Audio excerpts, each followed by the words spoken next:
Hello, everyone, and welcome to Dungeons and Doodles. This is just a one shot where we're trying a new way to play Dungeons and Dragons. We're not going to be using any of the rules today. Instead, we're just going to draw what our characters do. So, I'm joined here today by Theo and Jeremy. Say hello, everyone. Hello. Hey, Hey. Um, and okay, so the idea is simple. Whenever your characters encounter a difficulty, instead of rolling the dice as we usually would, you draw your characters overcoming the obstacles. I have a couple of drawings myself, like prepared for things that your characters can encounter, and then I can use Roll20 which has like a lot of tokens for people who pay the subscription that I can put you up against. Like we'll see like how much time it takes to do drawings and stuff like this.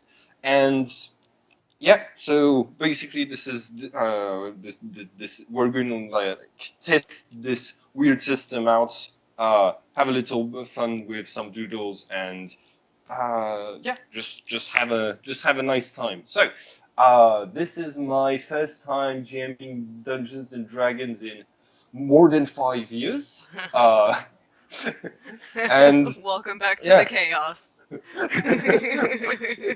um, and like, okay, so, do you remember uh, the grappling rules? sorry. Do you remember the grappling rules?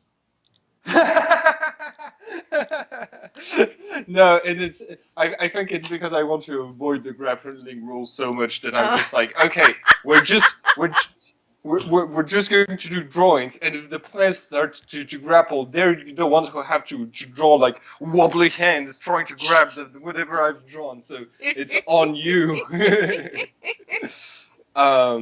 Okay, so why don't you tell us a little bit about yourselves, if you want to say a little something, and your characters, and then we can begin.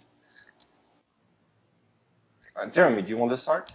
Yeah, sure. Well, I'm Jeremy. I've been doing roleplay for years now, and sometimes with Simon, and many times without him. Um, so this I'm going to play as Icon, the Hand of Fate, a human warlock. Icon, well, I just named him Icon, but the Hand of Fate was a character I randomly created for a superhero one shot, and I had fun with him, so might as well take him back. Okay. And this is your first time ever playing Dungeons and Dragons, right? Yeah, in a way, in a manner. And well, obviously, so he's a warlock. So Theo said the warlocks were debating on deities, and he's attached to well, fate gods, whatever they may be yeah, in D and could D. be a deity, could be like some kind of just higher power patron spirit, like just some. It could even be like a straight up like monster that has godlike powers. Hmm. Yeah, it's almost like a it's almost like warlocks or paladin. It's just that the difference between warlocks and paladins. Do you remember the joke, Theo? Is that one has um is that one has uh Principles. no that's not it. It's one has a boss and one has a sugar daddy. Fuck, you're right. Uh, You're so right, and you should say it. No, it's just a meme that I found and that I had shown you, but because your memory is so awful, I can Yeah. reuse old jokes on you. And it works so well. Oh Um, god. okay, and Oh. what are you playing, Theo? I'm Theo. I started playing Dungeons and Dragons when I got into tabletop gaming, so it's kind of like my sweet spot of what I know best. Um I'm gonna be playing a character that I played in a couple of different campaigns. Her name is Canary. She is a tiefling sorceress, and uh, she Oh, she's just a badass. So I don't know how much we're going to get into like deep character things here, but I think for the most part it'll just be badassery. Okay, so roleplay is going to work the way that it usually works. I suppose it's only when there's an encounter that we need to do drawings or anything. Okay, so in typical Dungeons and Dragons fashion, your characters have assembled in order to raid a dungeon, and you're currently standing in front of this. It's an abandoned fortress that used to belong to the army around here, and it's simply been left vacant. This fortress is simply like perched against a mountain and has and a legend goes that it gives access to mines deep into the mountain, and basically there's like huge caverns behind it. Caverns rich with ore and also dangers from deep inside the bowels of the earth.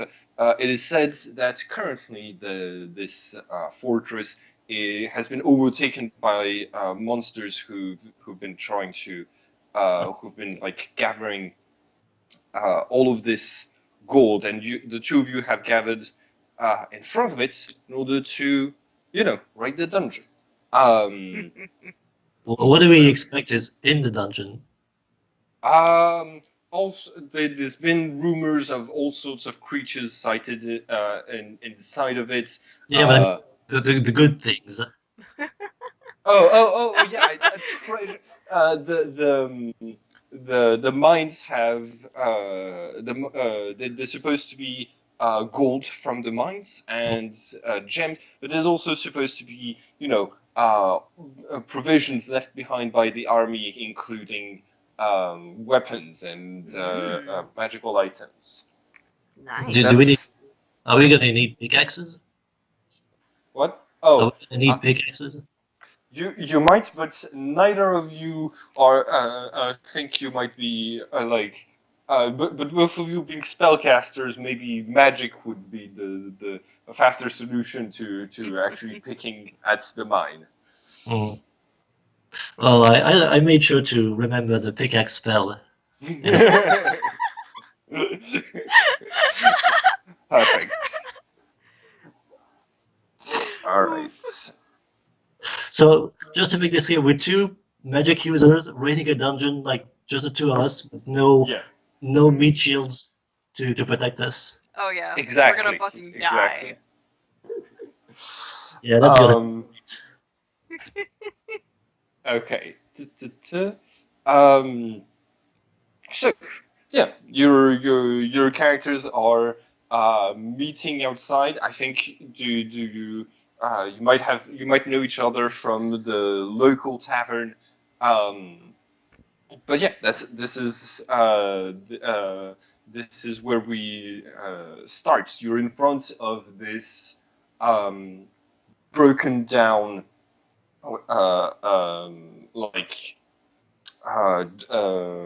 okay, so there's there's the usual like pit around the fortress, and the wooden bridge has been lowered, but it is slightly damaged by the years, and there's and more worryingly the the iron what's it called, gates, has been like torn open by some incredible force. Inwards or outwards? Inwards. By some and like yeah, it's just been like moved either by some extreme force or by extreme heat. You don't really know, but yeah, that's where the two of you are currently. What do you do? Well, shit.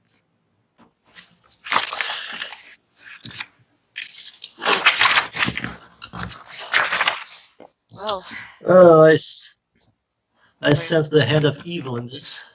yeah. Think we might as well just dive in head first.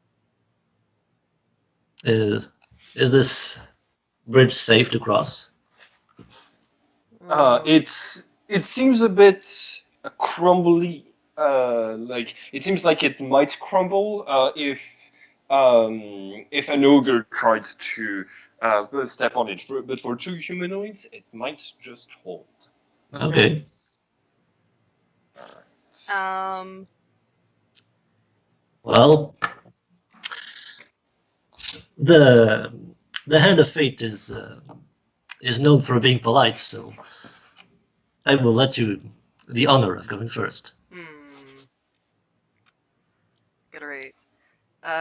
Demiri will start to very carefully walk across, readying to cast Levitate on herself in case if this bridge goes to shit. Okay. You make your way across the bridge first, and though it does not crumble under you, it does squeak very loudly, attracting the attention of a strange creature that exits what seems to be the kitchens, armed with a kitchen knife and Oh, shit. and a cooking pot on top of its head. Is Um, is that how we know that it's coming out of the kitchen, or can we see from the outside yeah, that it's the kitchen? you can see from the outside that it's the kitchen, and Okay. I've just made available an image of on the page that you're currently on of your first encounter.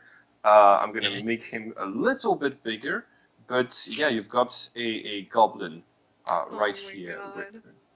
with a pan on top of its head, and Wait, where is a kitchen Oh, and a kitchen knife in its hand. wait. So it's coming out of the kitchen, but Yeah. it's the kitchen has a window that gives directly onto the bridge. Like basically, he's coming from what seems to be the old guardhouse, Mm-hmm. and they must have had this sort of like mess hall or something to cook inside of it, and yeah, basically like All right. Yeah, I see.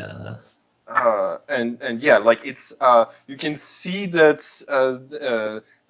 there's like that the oven is currently on. This goblin is actually cooking something that smells pretty delicious, and it seems to think you would make a nice addition to its stew as it charges both. Hmm. Lovely. Okay. I declare the content of this kitchen the first loot of our adventure. So yeah, you both see the image. Mhm. Okay. So yeah, basically the way you resolve your characters resolve this is by drawings. Basically, you can coordinate each other to say, hey, I'm gonna draw here, you can draw here, and I'm gonna try diplomacy. You can just use a spell to burn it, and basically, like yeah, you've got to work together. Also, because I'm a game master, you should have access if you click on the lightning bolt to the cool special effects, Ooh. like beams of acid and stuff like this. If you What's the what's the it's like? the Well, it's the lightning bolt option. It should be like below the paintbrush. Yeah, uh, got it. yeah, I only Oh, have a magnifying glass. okay. So you actually so it's not available to players anymore. That is a shame. Maybe it's got you because you got a premium account. Yeah. No, it gives it to Subscribe. me. It gives it to me for because I paid for the premium account, but it used to give it to all of my players as well. Oh, okay. Like I used to have players playing with explosions during games. Well, we'll just have to draw that. Yeah, exactly. So yeah, that's basically that's your first encounter. So what are we All right. drawing here? So with spellcasters, do we have a limited amount of spells? Do we is it can we just draw any spells we like? Yeah, so basically, like, if we follow the usual rules, yeah, there wouldn't be a limit to how many spells there would be a limit to how many spells you can cast. We're not doing this today, so yeah, we can just say, if your character could realistically do this, Okay. then you can do it. Okay? If you were a barbarian, like, you could always draw yourself just chopping the heads off of the enemies. As spellcasters, you can always, like, show your character, like, casting any of the any spell that comes to your head that seems to make sense with your character. For example, it would make sense, Jeremy, for you to have, like, luck related spell. Well, that and all my character used to be, if I'm the when I played him, he used to be he used psychokinesis. Okay. So what I would imagine is I use a spell to move the pen that's on top of the goblin's head and move it in front of his eyes. Okay. Yeah, sure. I mean, like, you go ahead and like, if you want to draw that. I just have, like, one thing, since, like, we're basically, it's not going to be like a turn by turn, like, each turn we do one drawing. You solve the entire encounter with what you draw. So basically, like, Jeremy's character could blind it with the saucepan, and Theo's character finish it in another way. Yeah, I could send an acid splash and just burn this fucker alive. Teamwork. All right. Well, you have the awesome tools of Roll20 at your fingertips to draw. Let's get started.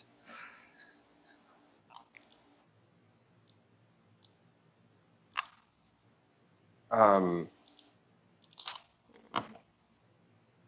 right.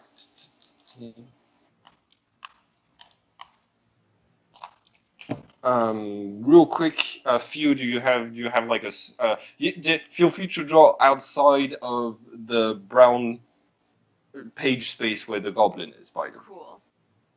Yeah.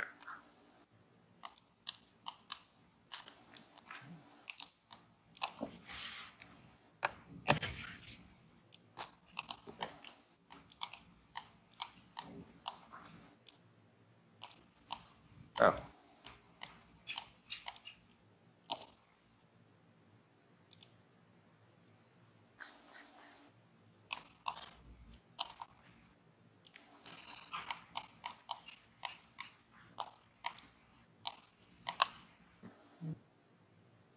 I'm not seeing anything yet.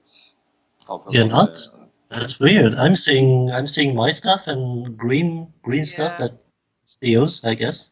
Okay. Yeah, I'm seeing a stick figure like flinging acid on the Okay. goblin. That's perfect. I just had no idea something was happening on the page. Yeah, it I'm shows that gonna you try just reloading disconnected it. from Roll20, so. Oh. Oh yeah, you're not there anymore. Oh, I just reloaded. But... Oh, okay.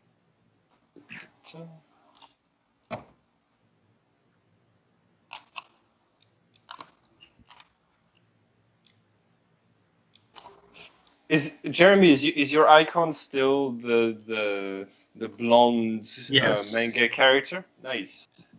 I feel like I recognize that character. What is it from?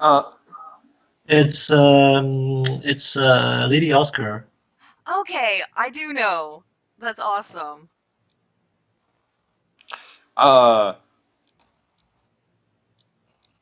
It's fine. Yeah, I had a second where I was like, oh wait, copyright problems, but then I was like, no, it's fine. Okay, wait, what's happening? No. Okay, I see what you're doing. Uh, I'm so glad we went to art school together, Jeremy.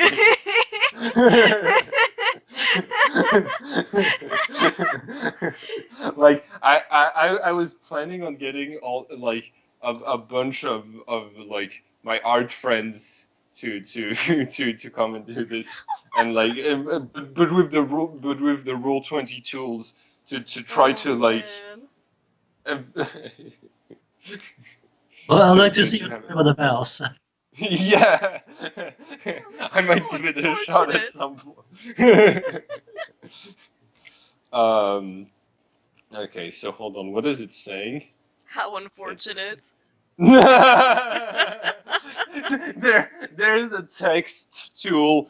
There's a text tool to make this easier. We Okay, don't but want yeah, easy. technically, We're playing hard mode. yeah, you are. And Okay, you yeah. are too.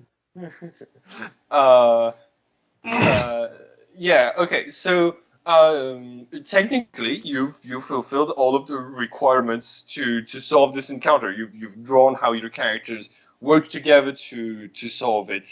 Um, So yeah, the goblin is the goblin was completely unable to dodge the acid blast because of its because of the the pan, and it is now just screaming in agony as the acid is eating away at its flesh. And yeah, Is the acid also eating away at the bridge? He didn't quite make it onto the bridge, but it is forming this pool of green goo at the Ooh. center of the courtyard um, where you had this encounter. The shouts of agony of the goblin are echoed by other creatures. Deeper inside of the fortress. You sounded the alarm. Your enemies now know that you're coming. What? There are multiple um, doors that leads deeper into the fortress. Some look locked. Others looks like they head directly into the mines instead of continuing in orderly corridors of the fortress. Which direction do your characters head off to now? Oh boy. Mm, are there any small rocks? Yes, you've got pebbles all around you. I'm going to take a pointy one and spin it on the ground. Okay. Oh, you are playing a luck-based character, so yes, the rock and finishes turning. The first time it finishes turning, it's pointing back towards the exits, but the second time it points to one of the doors leading deeper into the fortress. Well, fate proposes we venture in this direction. I'll follow your lead then. Okay. Yeah. So you make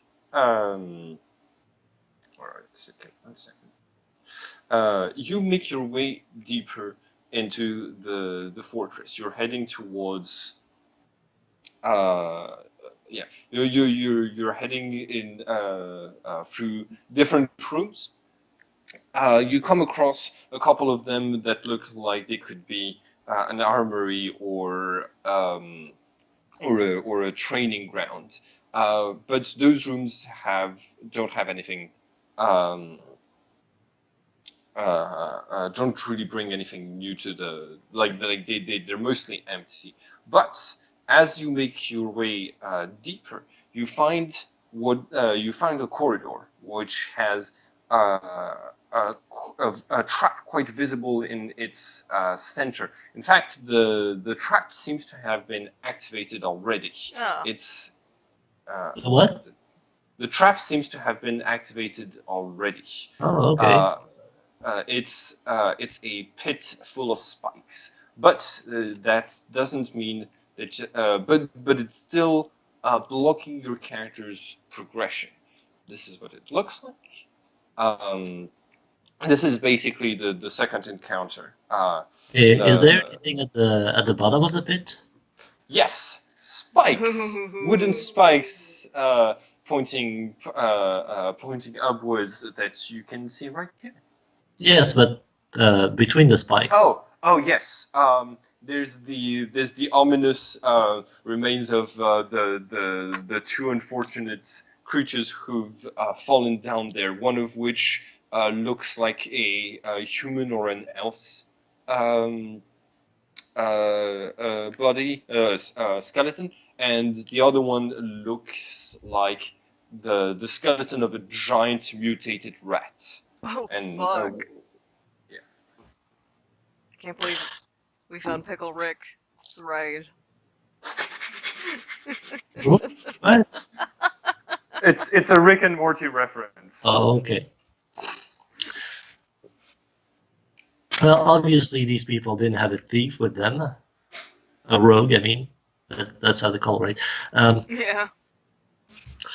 Fortunately, we're smarter than that. Yeah. Right?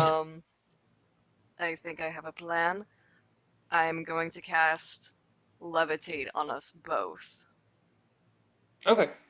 And so you're going to. Feel.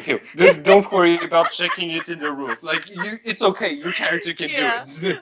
Okay. I just am so afraid of being like too OP. No. Like don't worry. The third encounter is against like a huge monster. Okay, So cool. like don't worry about being too OP. Like basically this is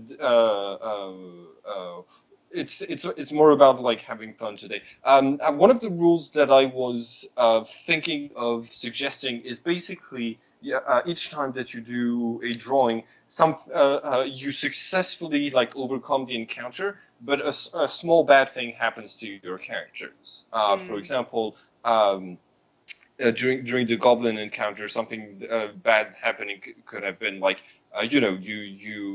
you got some of the acid on like on one of your characters and basically like slightly burning them. And on this one you could hit your heads against the ceiling or like come have your capes levitate too close to one of the torches. It's really up to you, but I was thinking this could make every encounter a little bit more interesting because you succeed with a complication.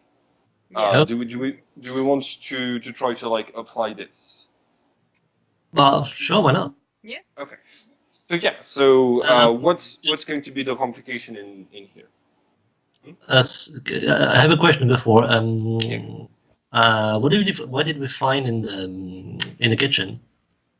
Oh, the hand of fate wasn't pointing in the direction of the kitchen, but if you took the time to loot, you found a delicious smelling rabbit stew, a couple more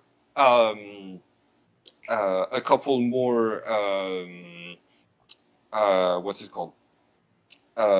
Kitchen utensils, and seemingly what looks like a helmet and a short sword right next to where the goblin must have picked up the pot and the kitchen knife in its confusion in its hurry to try to reach your characters.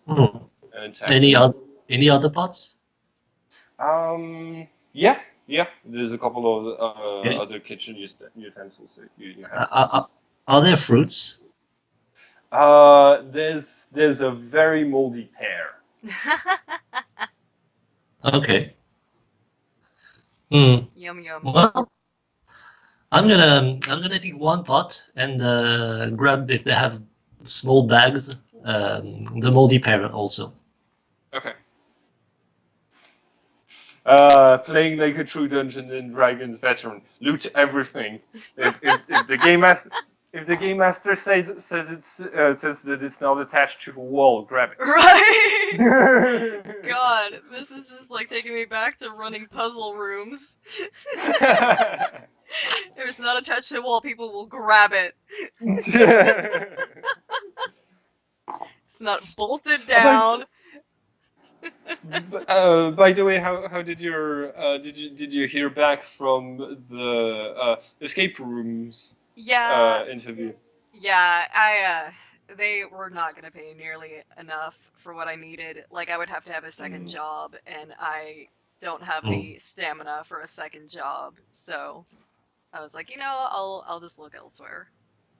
okay, that's too bad. Yeah, I know it was Um, really cool, but yeah, not yeah, gonna be sustainable. yeah, I get that. Uh, okay. Uh, so, do we want to draw how your characters overcome this deadly trap? Sure. Okay. So should we both draw characters flying?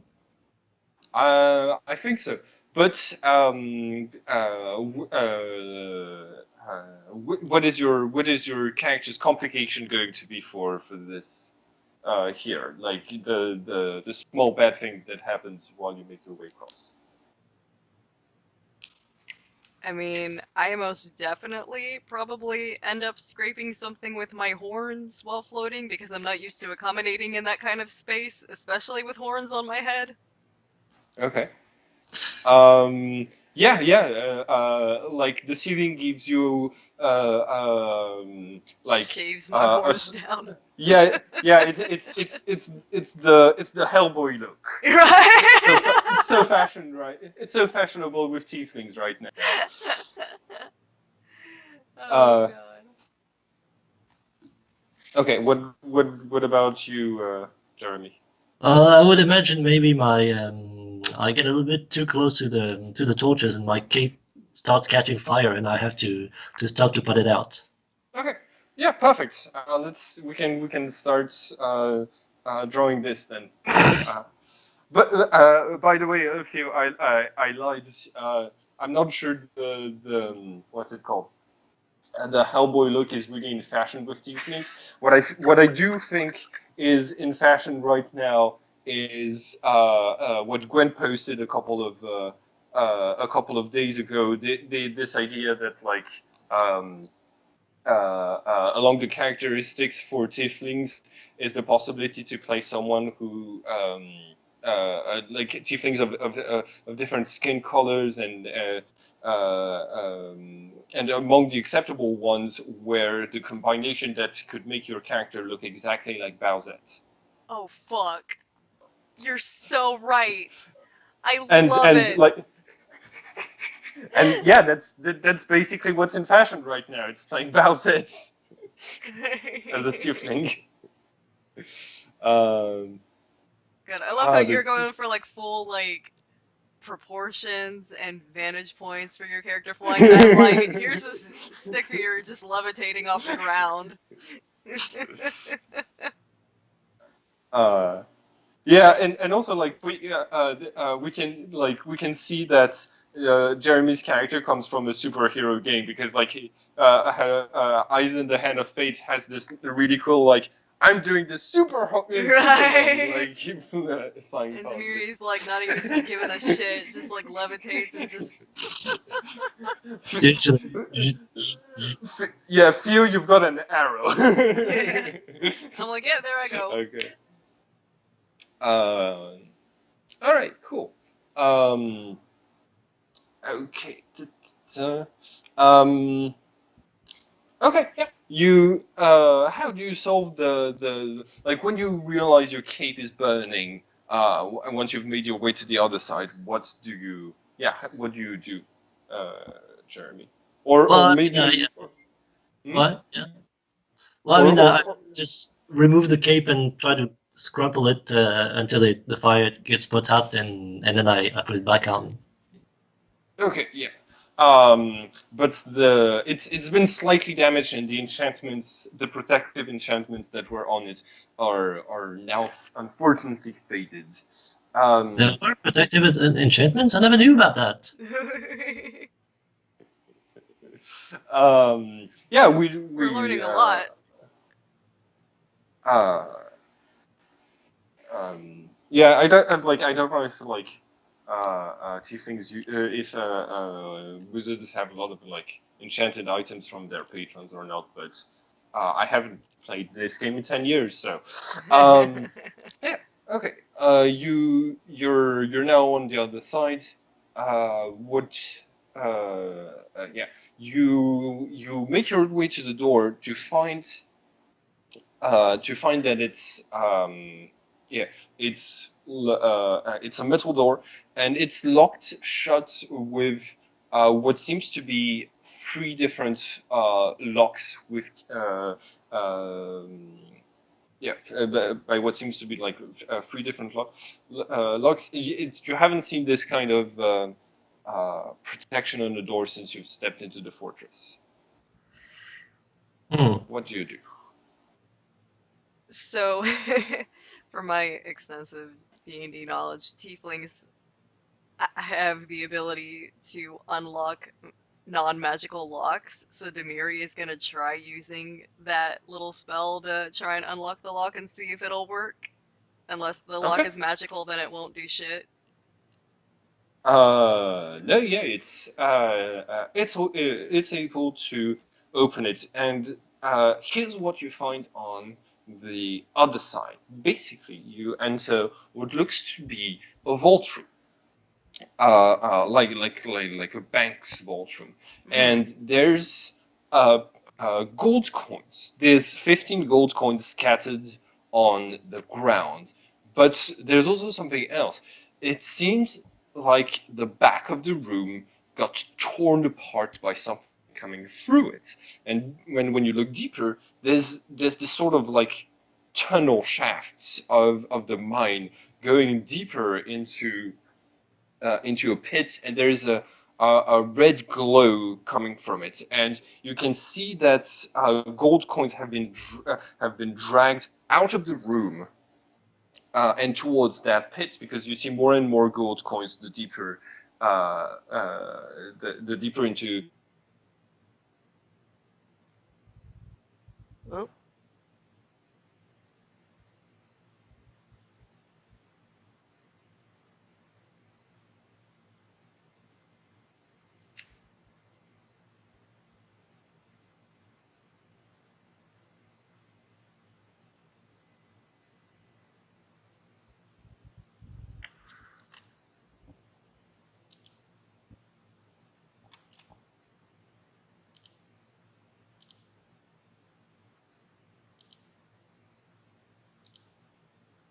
in the background. Well, There we go.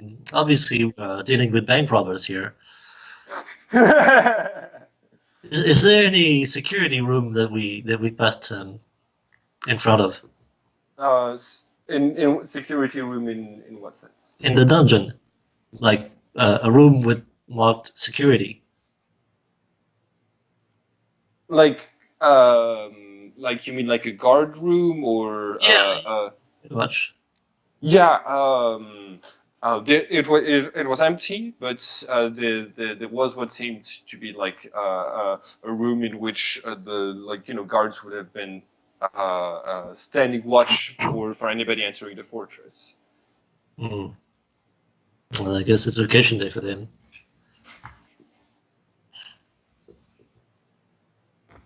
Few. And I suppose the city is too far away to warn the police. um. Yeah, there isn't exactly a police in this setting. Yeah. There's more of a there's Grounds town's guard. guard. Yeah. Yeah, every now and then, but it's not.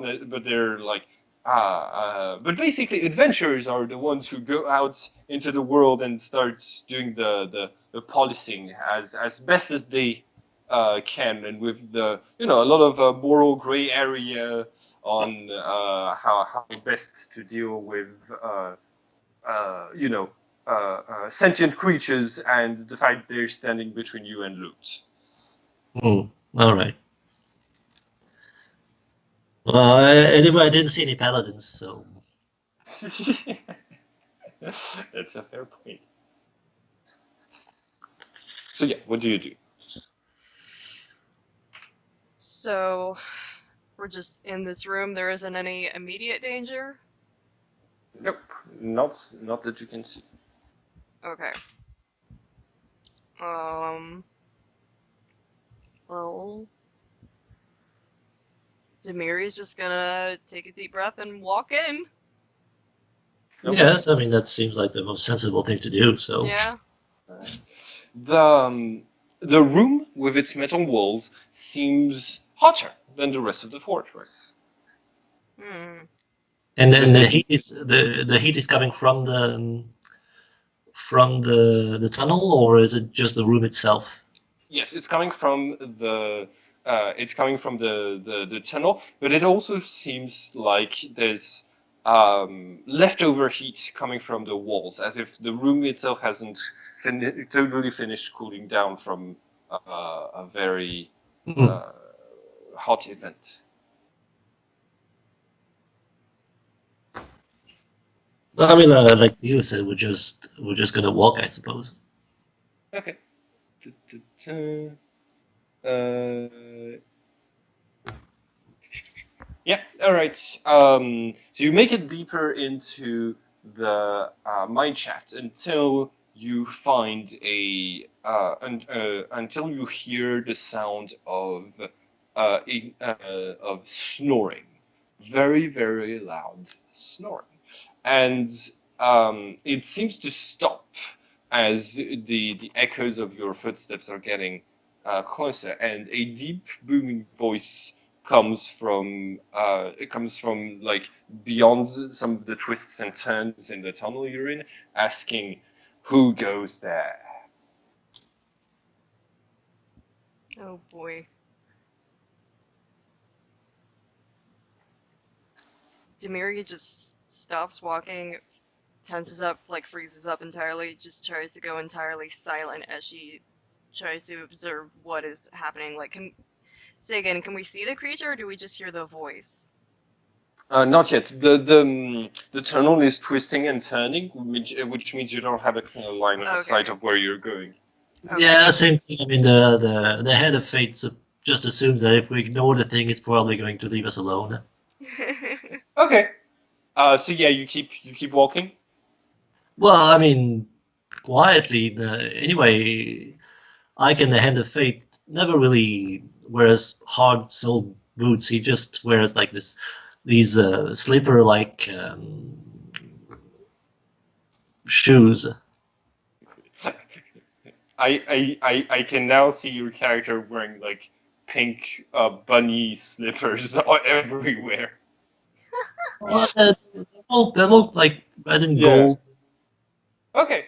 Yeah, fancy red and gold. That's really nice because your next encounter is going to want to add those red and gold shoes to his collection because you come across a red dragon, A what dragon?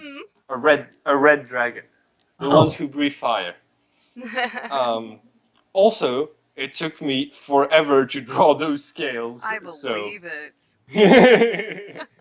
I know the struggle. You did a fan-fucking-tastic job. Yeah, it's not very quality. I wish I had scanned these. Hey, Yes. is it like a half dragon? Like what's Wait. it? Maybe you're zoomed like the more you zoom out, the oh, but yeah, I didn't draw like the entire body. If that's what you're Okay. asking. Yeah, it's a sketch. It's no, but hear me out. It's so that you can draw your character slicing the back of his body, Hey. or write adult content. Oh no! I can't believe we're censoring the dragon. This is a Only- true D&D game now. Wait. Half of it. Are you? Are you kink shaming? And I mean, dragons are naked all the time, so I guess you could. Right. But I guess you're right. I guess you're right. No, it would. I think most Dungeons and Dragon encounters would be ruined by every time you face off against a monster that isn't wearing clothes, by the game master saying, "Oh, by the way, yeah, it's Jane Natalia is just hanging out there." Right. A Well, prime target for rogues aiming to do a critical hit. I mean, I have been in a couple of games where, yeah, that's D&D. Oh my god! What? This is what D&D players are like. Okay. I mean, well, I read this post about somebody who ran a game of D&D based off of the entire plot of Shrek, and the people didn't realize until the very end when they started playing Accidentally in Love, and they were like, "How did you not realize it was like not the plot of Shrek? Like in Shrek, the donkey tries to get with a dragon. How did they not realize that?" And they're like, "That's just D&D, dude. Like that's just what happens. Everybody tries to fuck a dragon." I just realized I have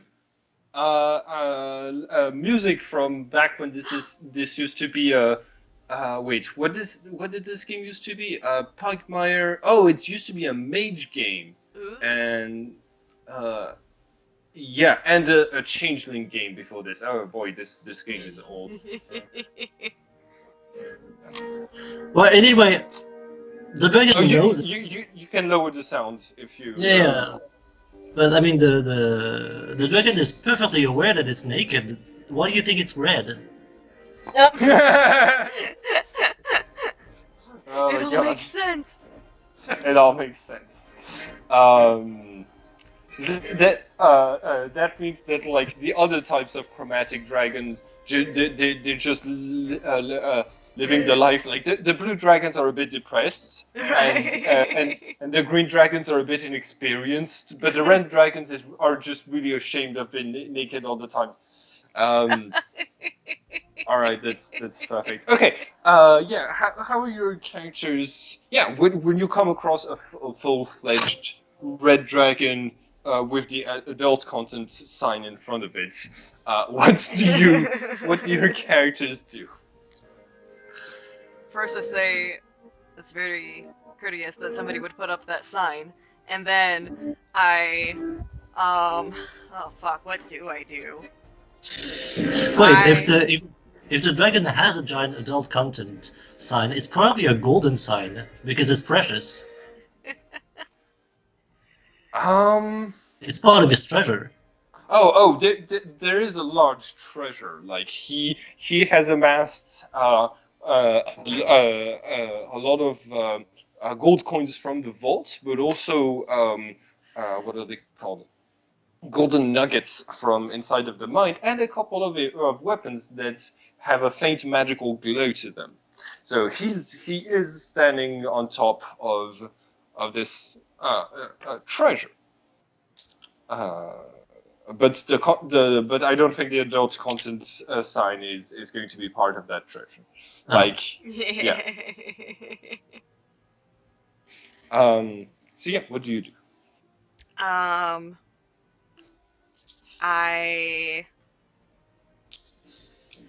going to cast some sort of icy spell to try and negate the heat here and try and maybe hopefully give some like frostbite to this dragon. Well, Okay. do we know that the dragon is hostile? You don't. It just asked who goes there. Oh shit. I mean, panicked. I was going to ignore it at first, but since it's right there, it's not like I can keep doing it. Yeah. So I guess I'm just going to introduce myself. I can Hand of Fate.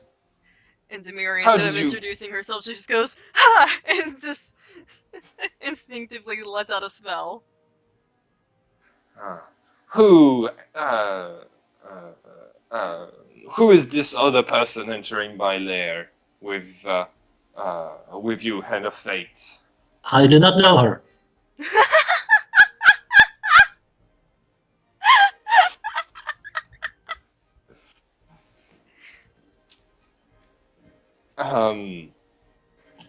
And why have you come to my lair? I have claimed this fortress for me and my servants to use. Was the goblin with a pot on his head one of your servants?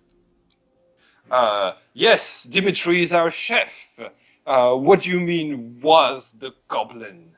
Well, he stepped out of the kitchen to greet us, and he seems to fall through one of the holes in the drawing bridge. No, Dimitri. It's quite in a bad state. If you want, we could take some use some of your treasure to go pay for a woodsman, well, a carpenter in town, and repair that bridge. No, it's fine. We'll just get another cook. Oh.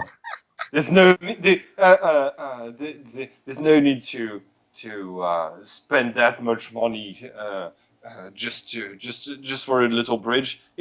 I'll just tell the next cook to be more careful. And besides, hopefully it keeps nosy adventurers out. Ah. It knows what? Nosy adventurers. Keeps them out. Well, Yes, you don't know how much trouble I have with people that just coming into my lair and thinking that everything here is theirs for the taking. yes, I can imagine that. Unfortunately. Did you pick up any of the gold coins from the previous room? Neither of you mentioned it, but I just wanted to know if you were like trying to put the content of your purse like towards the back of your belts or something. Yeah, I don't think Demiri had picked anything up yet. Like, she may have been thinking about it, but then she heard that voice and like nearly peed her pants. Okay. Well, I seem to remember you told us we took 15 gold coins.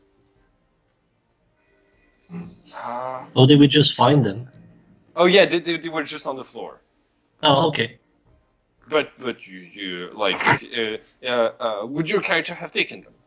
Well, I mean, I have a bag, but it's already a moldy pear inside, so... It's already holding what? A moldy pear. Oh yes. And Yes, it's also a pot on my shoulder. Yeah. Much more important than the gold coins. Yes, that's right. Yeah. So what do you do? Oh.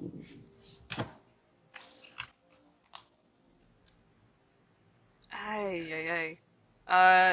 Demiri is still like scared shitless. So she's just standing there wide-eyed watching. Like, despite being such a badass, like, dragons scare the ever-loving fuck out of her. Okay. I suppose we'll be on our way then. I mean, unless you need us for anything. I'm quite good at playing dice, for example. Playing dice, huh? What sort of games do you play? Well, I mean, like craps, for example. What's that? What's that in French? I'm not sure there's a word in French. It's just cups, also. Oh, cups. Craps. Craps? No, it's a dice game. Just a dice game. Not like a role playing game. Just a dice game. Okay. Yeah. Okay. Oh, I don't have a lot of entertainment here. Would you like to? Would you like to play me for something?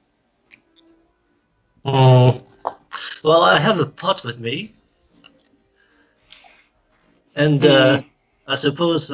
What do you think would be the worth of this pot? Not a lot, maybe 5 copper pieces. Well, that's a start. Well, you're gonna have to be winning a lot to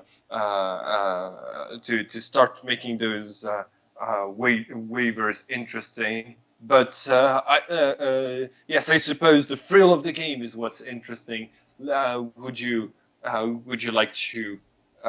Let's see. The smallest I have is this gold coin. Yes, let's bet on it. And if you lose this. If you lose the pots the next the next turn, you can bet with. Let's see. You look tasty. Let's say your life. I also have Ooh. food in this. I also have food in this bag. Yes, then you can waive you can waive this if you lose the pots. All right. So, well, obviously I'm not going to cheat, but I will use the power of the fate, Yes. which is not cheating. Of course. So yes, you start casting spells to win. I don't know if I cast spells or if I silently pray for the fate entities, or how that will work exactly. But yeah, basically, yeah. Okay, so from my vague understanding of how what are they called? Not warlocks. Sorcerer? No, not sorcerers. I feel what's Warlocks. Jeremy's class? Warlocks. Warlock. Okay, yeah. Warlocks are basically granted power powers by their by the entity that they serve, and so basically, like that entity's influence manifests as spells that you're or like just always on powers that you benefit from and stuff like this. But it's magical in nature, and it usually comes from it looks magical if you're using those powers. If but yeah, but it's a very discrete type of magic. Okay. Well, I mean, Okay. It would be disrespect to my deity if I didn't use that. Okay. Yeah. The after you win a couple of rounds, the dragon says, "Are those dice weighed in any way?" Well, they are your dice, aren't they? I don't know. Like, did the dragon have? I figured your character would have a bunch of dice, being that you're the servant of a yeah, I guess that makes sense. I mean, Okay. you can check it for yourself. All right. So like it uses its massive claws to try to to grab the dice, and it's going to try to roll them a couple of times, ending up on very varied results. But every time he rolls by himself, he always gets snake eyes, and you always get sixes. And yeah, by the sixth round, you've accumulated 20 gold pieces, and the dragon shouts "Cheetah!" and starts to blow flames, but towards the ceiling of the cavern, dropping a couple of droplets of molten rock around your characters. Oh. What do you do?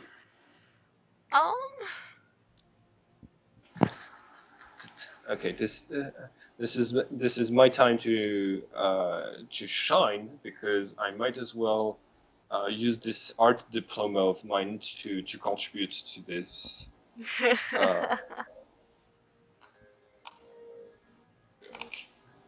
So, 1 second. I'm gonna some of the droplets fall onto the adult content sign, and No! Not the sign! And We're doomed. spread fire from it. Well, I did my part. Miri, any idea?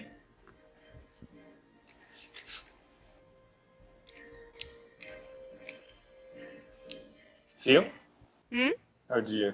I think he's asking you if you have any Yes, ideas to. I did my part. Any idea? Oh, for, okay, for... okay. Sorry, my brain did not comprehend what you said. I thought you were like just making a comment on the situation. Yeah, I could try and cast some kind of like a, like a shield spell, kind of like just a little umbrella over us to keep us from getting too knocked up, maybe? I don't know. Okay, yeah, sure. Yeah, you can protect yourselves, but the dragon seems like he might be uh, uh, uh, like starting to go on the path of war right now, and Ooh. he seems very interested in protecting his stash of gold. So what do you do? Well, I mean, he's the one who bet it. Yeah, he is. All right, so we have a shield now. Probably only lasts a very short amount of time. Yeah. Um, is the dragon like stepping around and stuff? Yes. All right, then I'm going to throw the moldy pear under one of his feet. Okay. Um. Okay. Are you trying to get it to trip? Yes. Okay. I guess. Yeah. That's okay. You can draw for your character to start doing this, and Theo, your character. How is your character going to do the coup de grâce? The what? How are you going to finish off this encounter? Because Oh god. basically, like it's like the two of you are working together here. Okay. Could I try some kind of like giant ice freezing spell sort of thing to like try and like encase this dragon in ice, maybe? Yeah, sure. Okay, so like maybe the spell requires you to requires the dragon to be like really close to the ground or something. So making him trip is like Mm-hmm. the solution to Is what? is the solution like gets him close enough to the ground that Theo can cast that Theo's character can cast her spell. So yeah, I'll let you to draw it. But geez, those are like uh, uh, these like even with one of my favorite tools like the polygon tool, I am struggling here to draw flames properly. This yeah, no, with this is really fun because like it's supposed to be a game that's we're like like I wanted to gather artists to do this, but because we were all going to play on Roll20, it was going to be like shitty drawings by everyone. So like yeah, I think it's perfect. Like it's exact. This is exactly what I was going for. Well, good. Okay.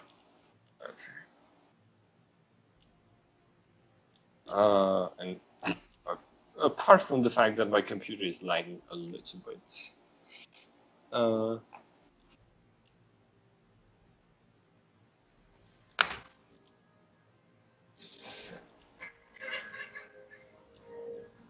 I should change the music to something else. Oh, I know. All right. Um. Okay. I s- wait. This free kind. Okay. Yeah. Yeah. You. I didn't see you drawing yourself with the shield beforehand. Oh. Uh. Okay. No, but this is perfect. This is the. This is going to be like the what's it called? The thumbnail of the video. It's going to be just this image. Adult content. No, like this is what a typical game of Dungeons and Dragons is like, right, Theo? From your experience, like Oh, this is absolutely. the world crafted by the game master is the drawing of the dragon, and like what the players do to it. It's just MS Paint doodles. It's so true.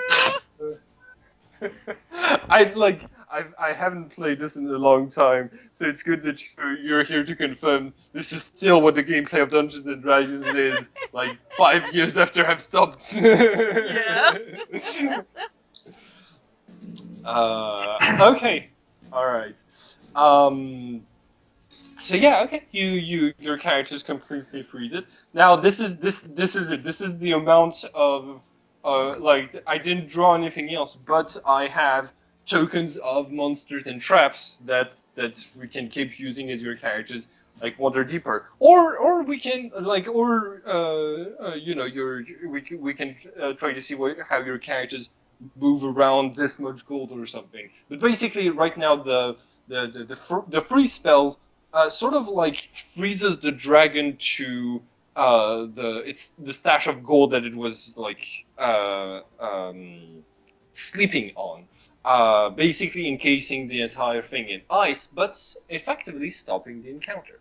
So, if everyone's okay with continuing on with more weird drawing shenanigans like this, I just want to like take a short break to see like, are you guys having fun? Is the gameplay like interesting, or is this or like or do we want to change anything up? Because we're just like testing testing this. Like, is this the okay with you as the gameplay that I sold you on when I told you about this game? Yeah, no, that's pretty much what I imagined, honestly. Mhm. Okay, Theo. Yeah. I think it's about as much as I imagined. I think my biggest thing though is just like the fear of being OP in this, because of like how much like I have the liberty to do just about anything I could put my mind to. Yeah. Yeah. That's cool. Yeah, I think what I wanted to do for that was the like a couple of restrictions. First, you're restricted to what you can conceivably draw, and yeah, it looks like you're casting an ice spell on the dragon. Like you like it. Oh my god, I can see this like hitting the Titanic and sinking it. But.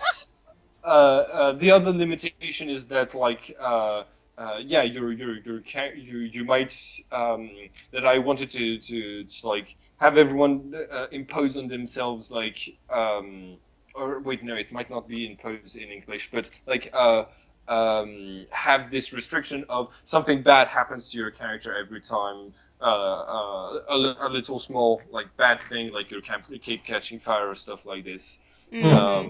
So in this case, is the pile being frozen as well? Yeah, exactly. It's like you came here to have a good loot, and now it's all frozen, and so yeah. Okay, so yeah, what are your characters going to? And also like the adult content sign is also frozen against the dragon forever.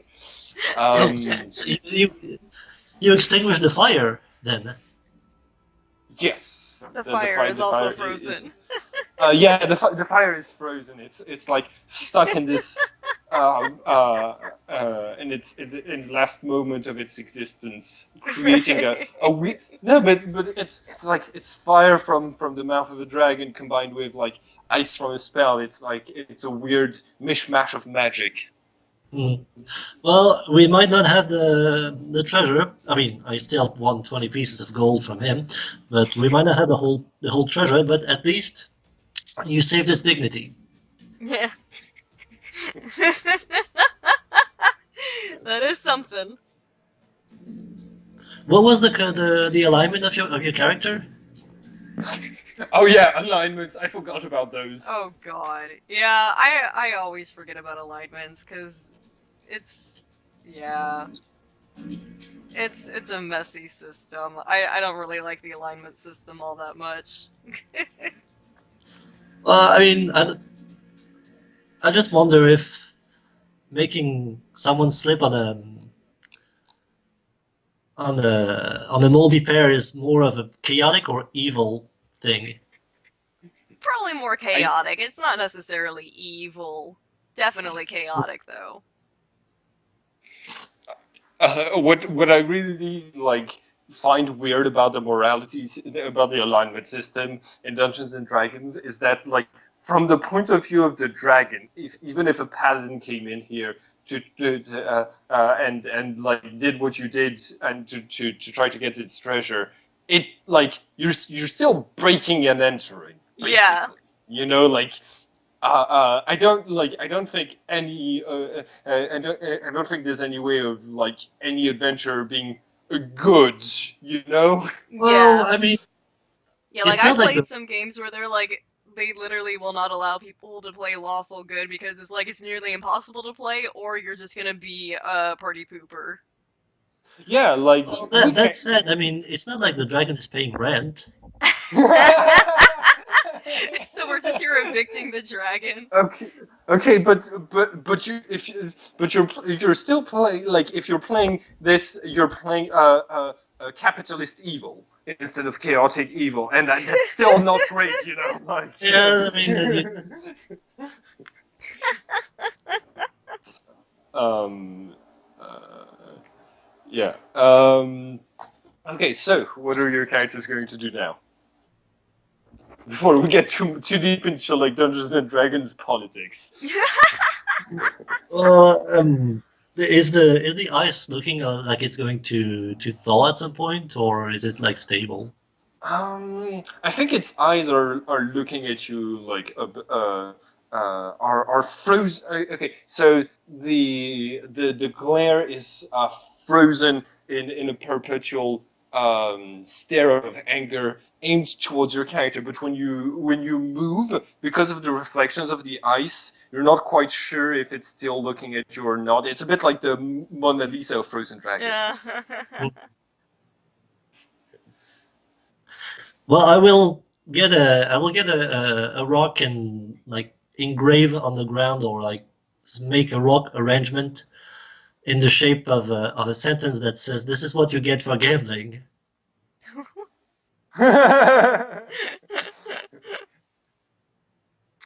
Okay. And well, I suppose our job here is done. Okay. Um.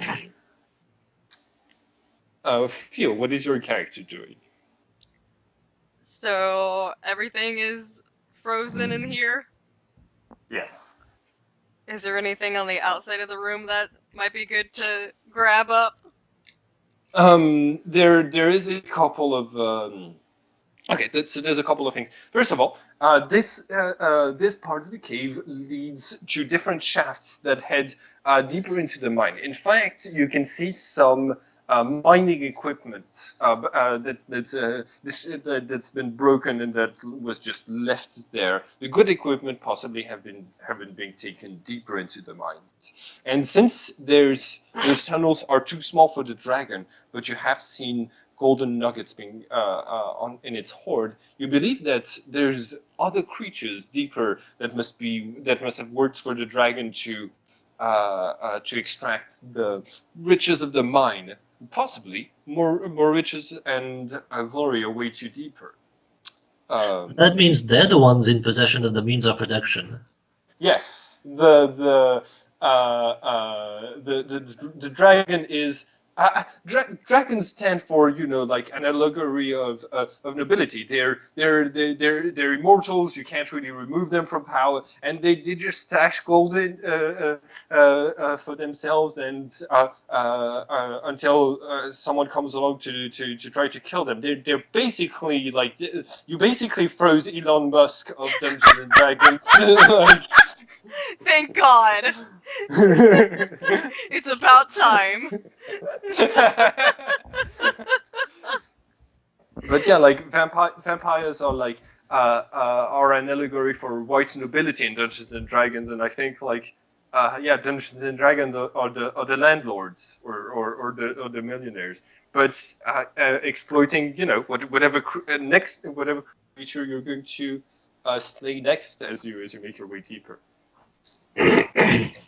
or spare. It's up to you. Like, this doesn't have, because of your powers. This doesn't have to be a very violent game. Although I'm happy to go along with it if you want to act in a typical D&D fashion.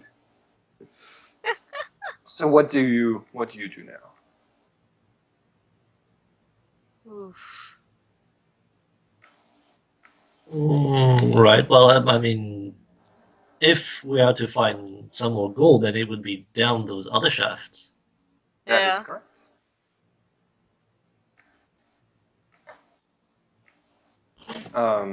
So you start to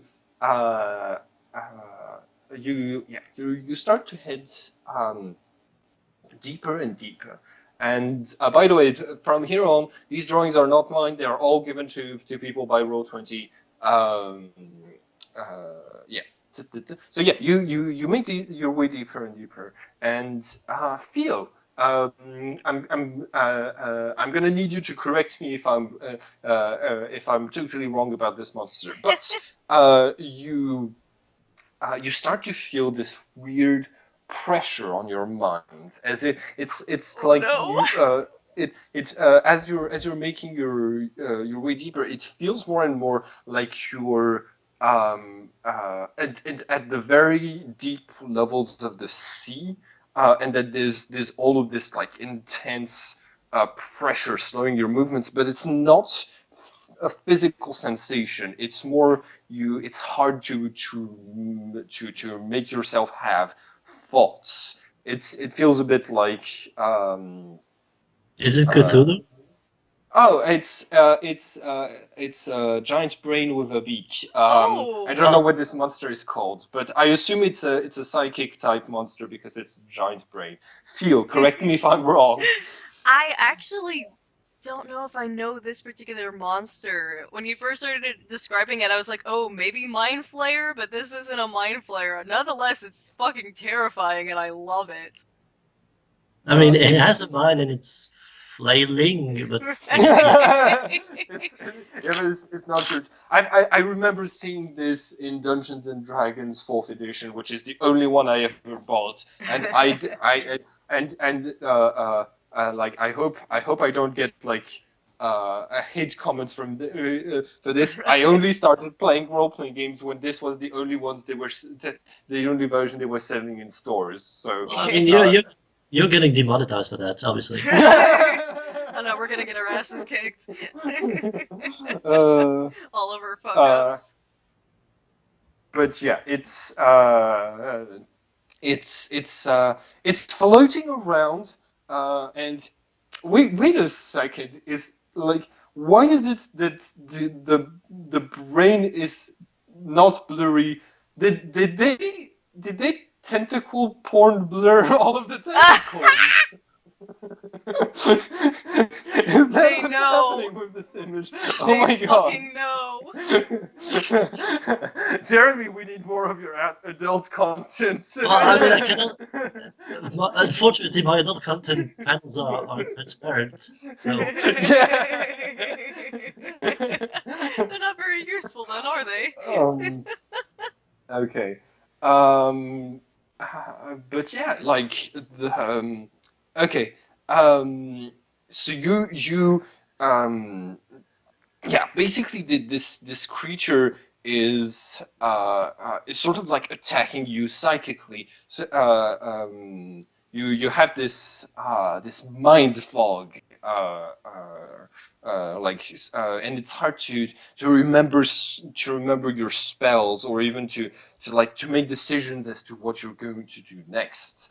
And in the meantime, it's shrieking in a sort of like in the way that you hear like parrots squawk, because it has like this weird parrot beak.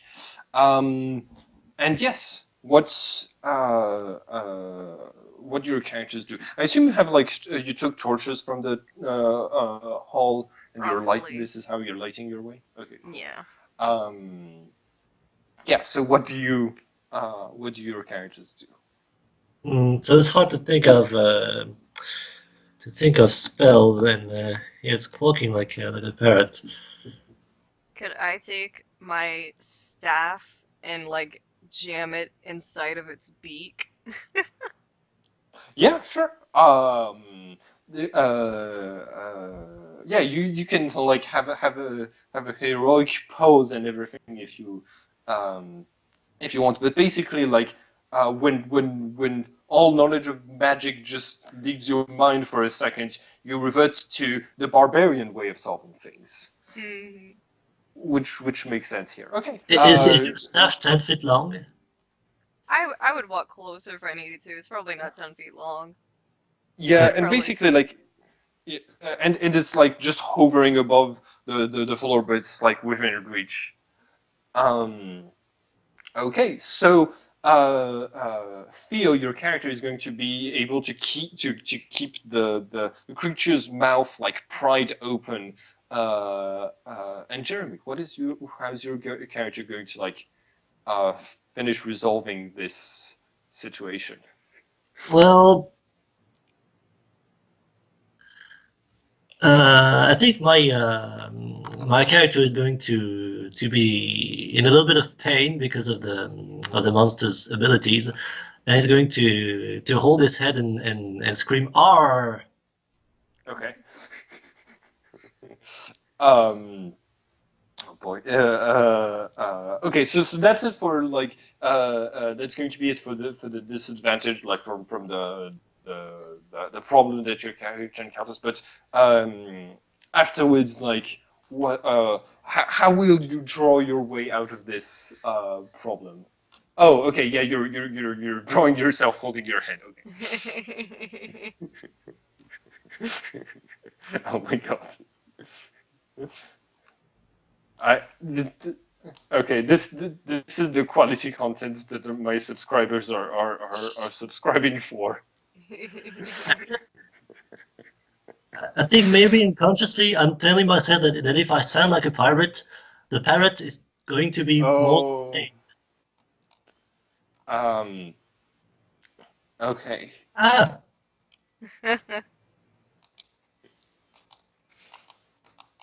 what? What can I? Oh, you might need to reload your page, Jeremy. Yeah, I'm doing it. Okay. So Theo, I guess it's up to you right now to solve this crisis. It seems that the hand of fate uh, uh, is let's see how uh, can I make a hand joke? Oh yeah, I know. The hand of fate is currently disarmed by God the damn it. situation. That's is that really the best you could come up with? Share, like, and subscribe.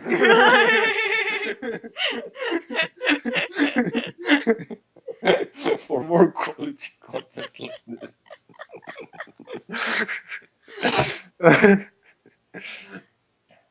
Let's um, see. Would I be able to do like a quick turn with the staff and like send it flying through like the back of the mouth and into the brain and like just squeeze through all the shit? Oh yeah, like you Like instead of holding the mouth open, I suddenly just like turn the staff and push it forward so it just goes inside of it. Oh, that's perfect. Okay. So let me draw like a fuck ton of blood. Let's see. Okay, let's try to get a nice red going here. It's like turn this into like a Bob Ross. Get a nice little Yeah. red. Fucking paints the blood.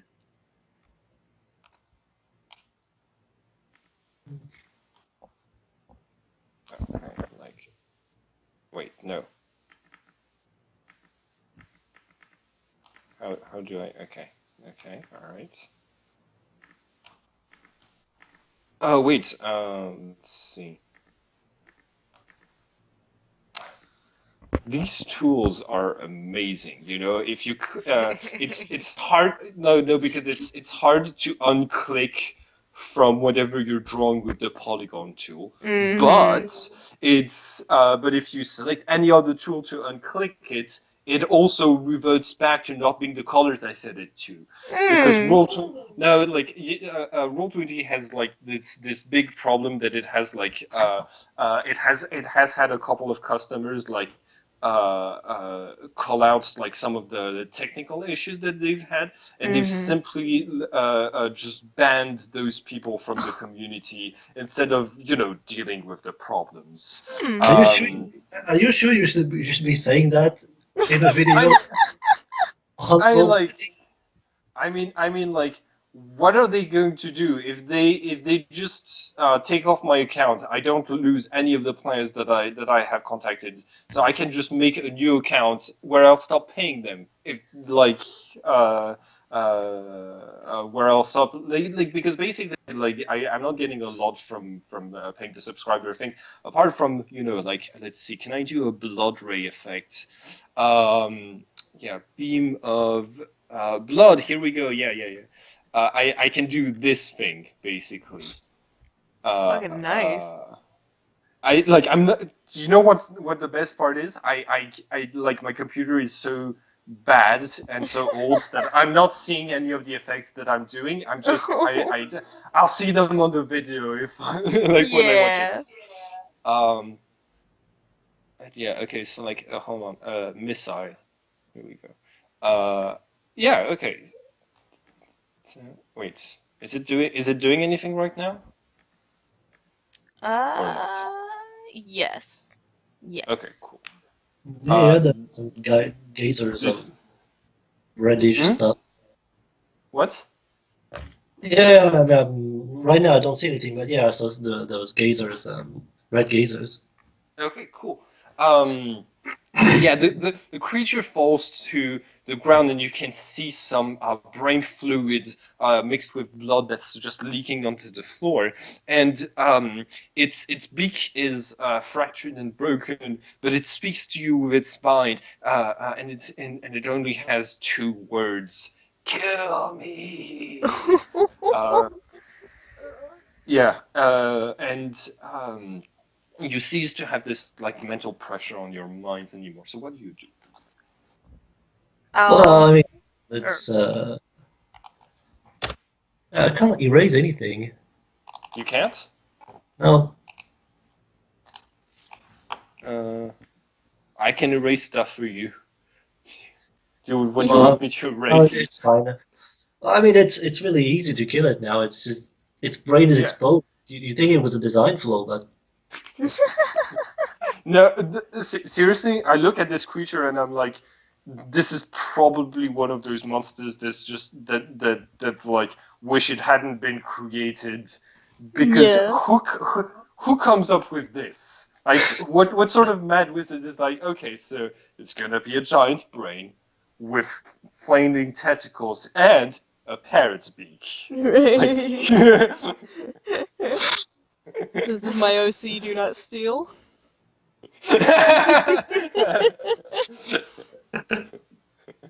Except Dungeons and Dragons published it in some of its books. Yeah. So what do you? yeah, what do you do? I'll take the staff again.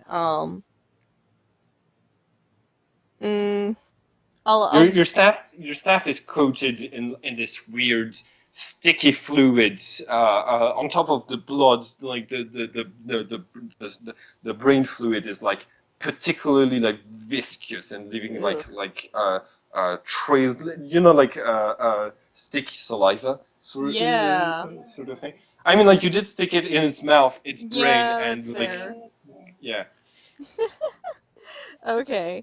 I'll just cast I'll cast another acid splash and well, no, that might be a little too slow. I don't know. I'm trying to think of like a quick way. Oh. I'm pretty sure you could just bash. I'm pretty sure you could just bash it with your staff and it would work. You know. Yeah, I'll Yeah. try just a quick but very forceful Okay. bash. All right. It's like you like you Wait, slam your wait. staff into it. Let me take a few steps back first. Oh, Okay. smart. Yeah. Oh my God. Okay. So okay. So this is going to be like this horrible scene where you mash your staff into it and like it cries out in agony. But it's like it's still alive. It's Oh, like it's fuck now it's me. just coughing and you just keep going and it's like spraying blood on you. Here's the thing, like it's still communicating mentally with you the entire time, and you can still feel that some parts of its brains are still active, and it's in sheer agony, and like you share the experience, and you hurry up more and more to finish it off, and finally Wait, did you say stop. experience? Yeah, you gain experience points for this, and congratulations. You level up. I hope you're happy with yourself. Right? This is fucking Undertale now. Yeah, like you're in a pool of bloods and Everybody's and spinal crying. fluid. I think the entire time Jeremy's character is just to the side watching it, be like, nice. Right? I like to imagine that it's just like almost like in a Scott Pilgrim-esque way, like it's just we're surrounded in this pool of blood, everybody's like not okay, and then there's just a little like level up sound and a little thing appears that we gained XP. But we're sitting there like completely broken. I really have to read those comics if there's like pools of blood and stuff like I mean- what we're describing. Not exactly the pools of blood, but like just the ways that like they'll be doing completely mundane things, then as like a video game thing will happen. Okay. Or maybe not mundane things, but like just something will happen, then it's like a level up sound, and it's like, oh no. Okay. Remember when dungeon raiding was cheerful and we were freezing dragons and like picking on woolly pears? Right now we're getting Yeah. existential. Yeah, remember 5 minutes ago. The game has changed. Or maybe it's us who have changed it. Anyway, it's time to move on. Okay. You. Okay. Hold on. Just before you go. Is it still alive? No. It's dead. It's dead. But here's the thing. The Dungeons and Dragons loot table have some really weird stuff. Like sometimes there's loot on creatures that don't have like any place to hold the loot. Yeah. So Theo, you've reached the creature's stomach. Like it's how hold on.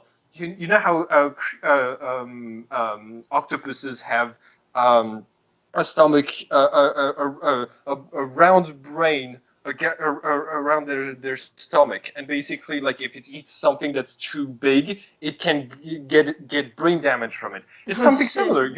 You've reached like the stomach at the center of the brain after causing a lot of brain damage, and inside you find let's see, a sword, an enchanted sword, Fucking A.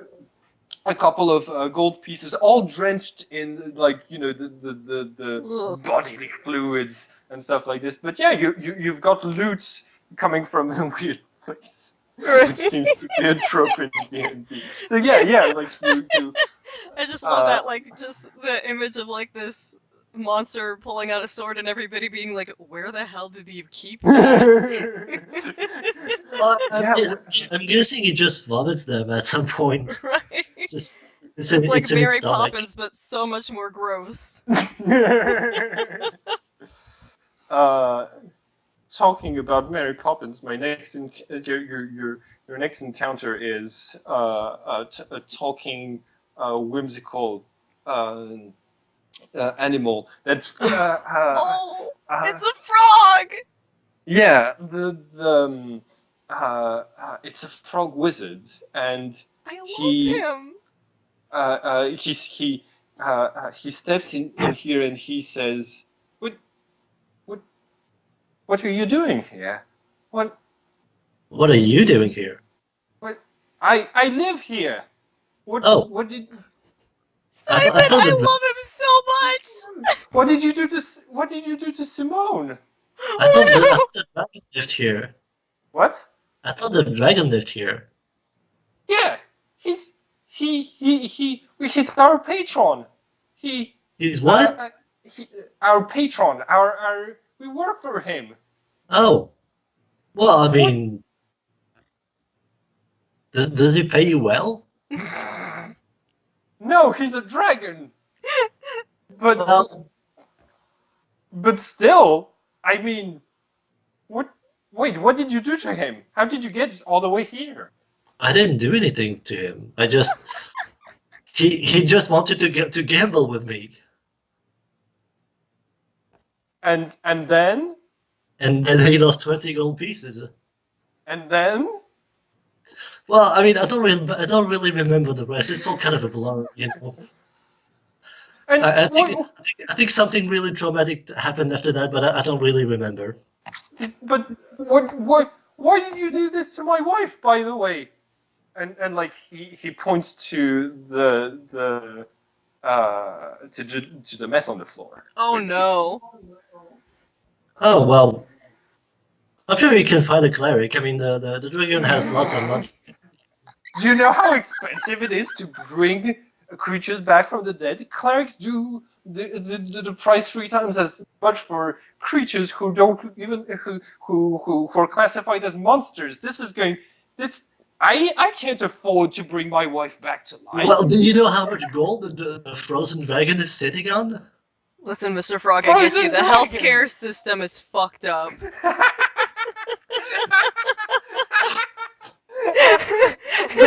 Oh my god, we're touching on all of the issues capitalism, the American healthcare system. I get it. I can't afford my healthcare either. You're all good, my dude. No. I love this because oh my god, I hate living in Texas, and I know both of us are having like problems affording stuff over here.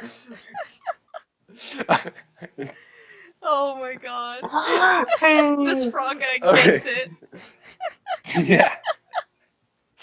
But yeah, he says, I won't let you miscreants go any further and cause any more problems for my friends. This noble dragon that you have frozen. He swore to create a sanctuary for monstrous creatures like us, discarded by society, and I challenge you to a magical duel. And he Come on, you have on no it. friends. Oh shit. And he says, uh, he says, just because I look ugly doesn't mean that I can't make friends, and because I don't want to let you go any further and then I will stop you right here with the power of friendship. And like he So, starts I to mean, wave his wand in your direction, like casting one spell wait. You don't just cast a spell out of the blue. It's a magic duel that are not rules. Simon, I uh, love this frog so much. You have no idea. He's my son now. Yeah, like I try to give like a little bit of personality to like every single thing. I try to have the goblin be like a cooking enthusiast that just Yeah. forgot his weapons and stuff like this, and you have the dragon have a gambling addiction and stuff like this. Like it, I like we're creating this weird story together, and it's The magic the of draw. tabletop RPGs. Yeah, the drawings are awful, but the adventure is amazing. Yeah. Okay, so I'm gonna be drawing spells coming out from the frog, and I'm gonna assume that your characters are going to be like around this area, but maybe not. Maybe your characters are dodging. So I'm gonna be casting spells in this direction, and you guys can draw your characters like fighting against uh, Froggy, Froggy the Frog. Uh, no, wait. No. Oh, he's called Harry Hopper. Oh my god! Simon, I love him! Well, Like, he's the I next genuinely comment. love frogs so much, and then you made this guy too damn adorable. Well, he's the next combat encounters. So now Fuck. we have to to wizard duel him for your life. Time to do duel. Yeah.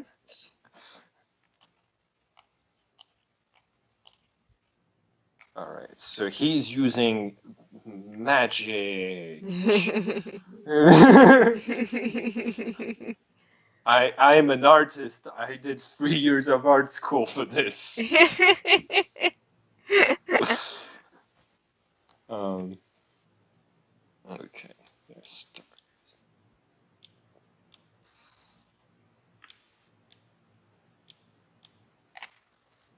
Yep. This is supposed to be a star, not. What? Why does this just look like yellow garbage?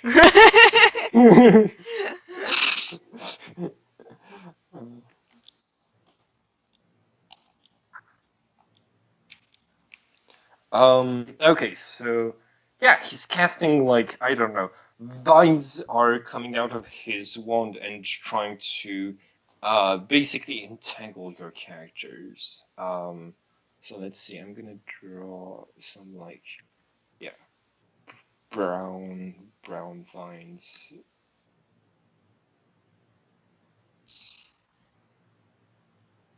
Trying to like wrap themselves around your characters.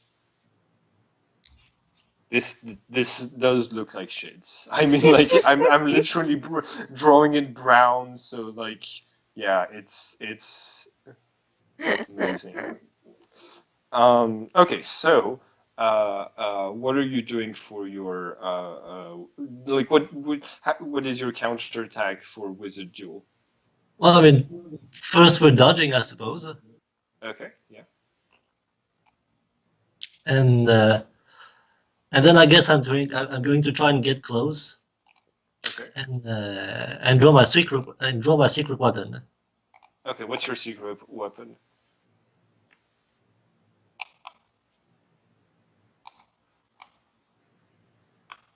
Now remember, we have to try to insert like a complication for your character in this encounter, like something that goes wrong. But so far, the fact that Theo has to fight uh, uh, wait uh, uh, Froggy Hopper, yeah, Froggy Hopper. is enough of a dire consequence. It's so true. Okay. Wait. I was drawing in green, and it just changed the color on me, and now there's a black leaf. Fucking And A. wow, Roll20, you beautiful website. You have your shit together. I can tell. Uh, yeah. Was this worth like firing people off, complaining people from the community? Was it really worth it?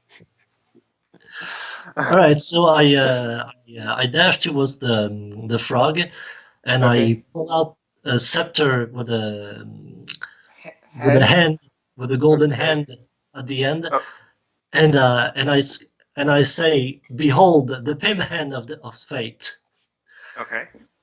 and I start slapping him with the wand. Oh my god. Um. Yeah. That's. Uh. Okay. Um.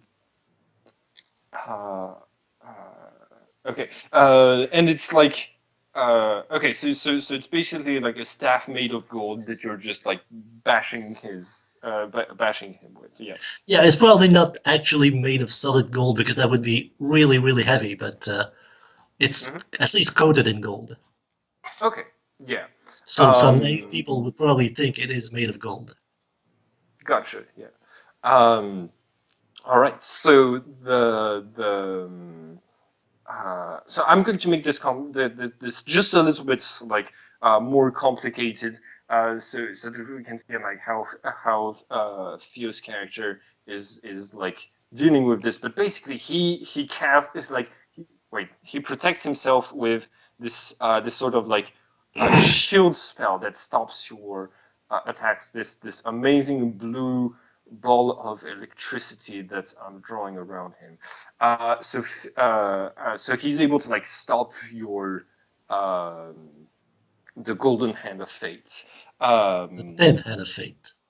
yeah, and and basically he says, aha,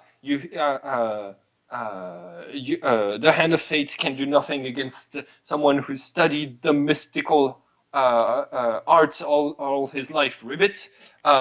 Instead, I'll show you the strongest hand spell. Okay, so Theo, correct me if I'm wrong. There's a spell called Invisible Hand, correct? To allow people to move stuff or something, like as one of the what are they called? Cantrips. Theo? Sorry, say again real quick. It's okay. Is there a cantrip called the Invisible Hand? There's Mage Or Hand. It's not a cantrip, but it is a spell. it's called Invisible Hand. Mage Hand. Oh, I don't know Mage if there's Hand. an All right. invisible hand, but I know that you can cast a magical hand that can do shit for you. Yeah. Okay. What's the English I'm like I don't remember the exact pronunciation, but basically instead of casting Mage Hand, he's going to cast the what's it called in English? Invisible hand of the markets, or what the capitalist notion of Oh. It is the invisible hand, yeah. yeah, the invisible hand. Okay, yeah. He casts this on you, and basically, like everything that's worth anything that's on your person simply disappears. So, like the gold coating disappears from your mage staff, and your purse suddenly feels quite empty. And he uh, uh, uh, he yells at you. You've come here to take things from me and my friends. You've taken what was dearest to me. Now I do the same to you, and your gold disappeared. Theo, you weren't affected by this spell, and you managed to dodge. What does your character do? Because like Jeremy did his drawing of how he like attempted to solve this situation. What's your What's your contribution to the magic duel? Oh boy. Well, let's say magical duel. Did you say that the sword that I got earlier was a magical sword?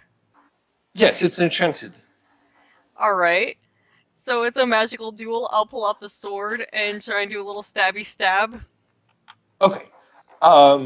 So yeah, do you want the sword to be able to pass through the shield and just like just stab him? Yeah, that's kind of what I'm thinking. It's like Okay. the enchantment would let it do that. Um. All right. Uh, let me think about an appropriate response to this. Um. Yeah, I think that this frog is just going to like yeah, you stab him and he has this very short like Shakespearean monologue as he like agonizes like reaching his hand towards like the brain on the like the brain creature and like he dies saying at least I won't be separated from you very long, and Oh! he perishes in like as the pool of blood from both creatures like intermingles at your feet, and you won 20 experience points. Oh god. Okay. It's funny, half the games I play of D&D, I forget that experience points are even a thing. So, like, having that acknowledged is really bizarre to me. Where, like, most of the games I play, we use, like, the milestone method, where it's like, oh, like, your characters have, like, completed this many adventures. Sure, I guess you leveled up. Okay. Yeah, But yeah, that's so, we're, like, completely murdering somebody and being like, you get experience. I'm like, ooh, that feels dirty. Well, at least it's a good indicator that he is in fact dead. I mean, yeah, it's one way to figure it out. This little um doo-doo. but like yeah, but it makes sense. Like some games reward like some games reward like role playing, and some games reward like murdering stuff. And like the Dungeons and Dragons game that the fourth edition just rewarded murder. So like it's a gameplay mechanic. You're enticed to find as many creatures to murder and to like to get whatever they have for yourself, basically. So Yikes. like it's like that's why I haven't played Dungeons and Dragons in a long time. It's because the gameplay mechanics like points toward a style of gameplay that's just like find things and murder and steal them from them. Yeah. Yeah, where I know, I can't remember if it was listed explicitly in the rulebook for 5e or if it's just something I read somewhere else, but I feel like in 5e they try and make more of a point of like rewarding people for roleplay more than for combat. Mm-hmm. So, again, I don't know if that was actually in the rulebook or something I read somewhere else. It's somebody's personal suggestion, but that's at least the way I like to play. Because yeah, I don't like the idea of like just running around senselessly killing things and stealing from their corpses. Speaking of stealing from corpses, Right on time. God damn Jeremy. Perfect. does he have anything in his stomach? God damn it! His stomach pocket. Oh my god. Okay. Yeah, None of these monsters have pockets. They only keep things in their stomach. Well, especially a frog, you know. I mean, you okay? So you get like okay, so here like you put your hand through its like oversized mouth and pull out a couple of things. First of all, you have an enchanted tongue, a frog tongue, like whip, and it's like basically moving on its own. Because there Okay. was a magical frog, and then there's like a couple of flies in his stomach, and but in his pockets you loot like I don't know he had a wand on him, and oh he had an enchanted bow tie like right here, stained with blood, but that gives you +2 charisma. Yeah, I don't know if the gaining of charisma is worth it.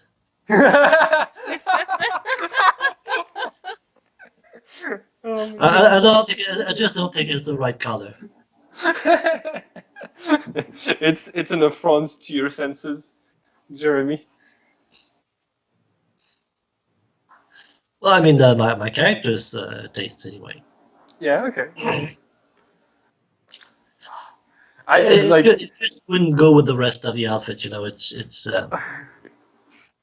Why haven't I played why haven't we played in like forever together? Like this is really fun, Jeremy. Like, okay, cool. Yeah. Okay. What are you going to do? Yeah. Okay. Theo, how shaken is your character by those last two encounters? Like, what's next to you? The Hand of Fate seems to be taking this like in stride because everything is happening according to the will of fortune that guides him. But for you, you like what's like guiding you to keep acting and to keep like going here? For Demiri, I think at this point it's the fact that like she's already this far in. She promised she would do this mission. Like she,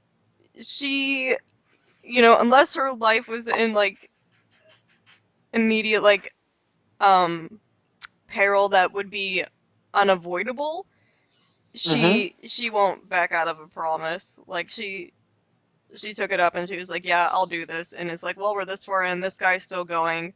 He has a deity. I'm just doing it for fucking who knows why. So I'll trust the guy with the deity to lead me the right way. Okay. Well, I mean, it's not like they asked me to do this. I just. Yeah, but you're at least being like somewhat guided. Yeah, What yeah. Well, the anyway, hell? what? Oh my god! Okay, so I looked for a token for your next encounter, and I found oh my god I found something that is beyond words. I typed the word merchants, and what I got was suggestions for two different tokens of orc merchants, and I got there's one next to his cart, and it seems okay. It doesn't seem like very merchant. And there's another one that's like it looked from the miniature like it was an orc just sitting next to its wares, and I uploaded the image and I made it much bigger, and it's okay. So it's what looks that this orc has a lot of makeup on and what seems to be a an orange wig and is wearing a male bra, but there's no indication that this orc is wearing anything for underwear. But there's a oh, hold on. I'm There's a scared. no, there's a pile of fruit between their legs. Oh no. That are but that's hiding anything. But it's basically like it looks like the orc merchant. Hold on, I'm gonna like. This is the next encounter. This is it. This is the like. Oh my What? god. Oh my The god. merchant. So yeah, you reach deeper into there, and there's a merchant there, and the orc is saying, "Hey there, No. I am not reaching. anything you want to buy?" And the orc has a peg leg. I am Oh my not god, reaching there's so much anybody. happening. this is one of the Roll20 tokens. Like, I just typed merchant, and I dragged this into the game, and it's into the game. But if a game master didn't prepare anything, and was just like, okay, I want a merchant now, and I paid $10 each month to have tokens, and to just drag this token onto their game, and the players just seem like this. This is what they get. And I'm just like, what is this? What? So much. Yeah, okay. So they're saying, yeah, like, yeah, hey, adventurers, anything you want to buy? Well, I mean, I don't really have any money on me. The only thing I have is this magical tongue. Yeah. Hello? Hello? I didn't do this on purpose. I mean, you can have it if you want.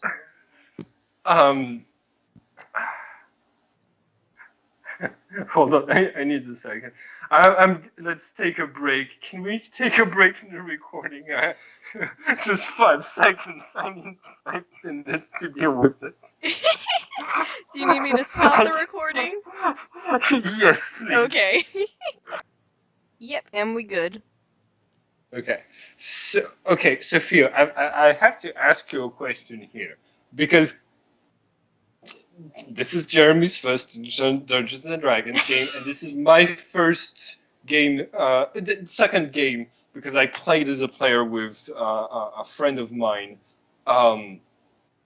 But yeah, this is my first game of Dungeons and Dragons in a really long time, so I don't know how much the gameplay has evolved in 5th edition or anything.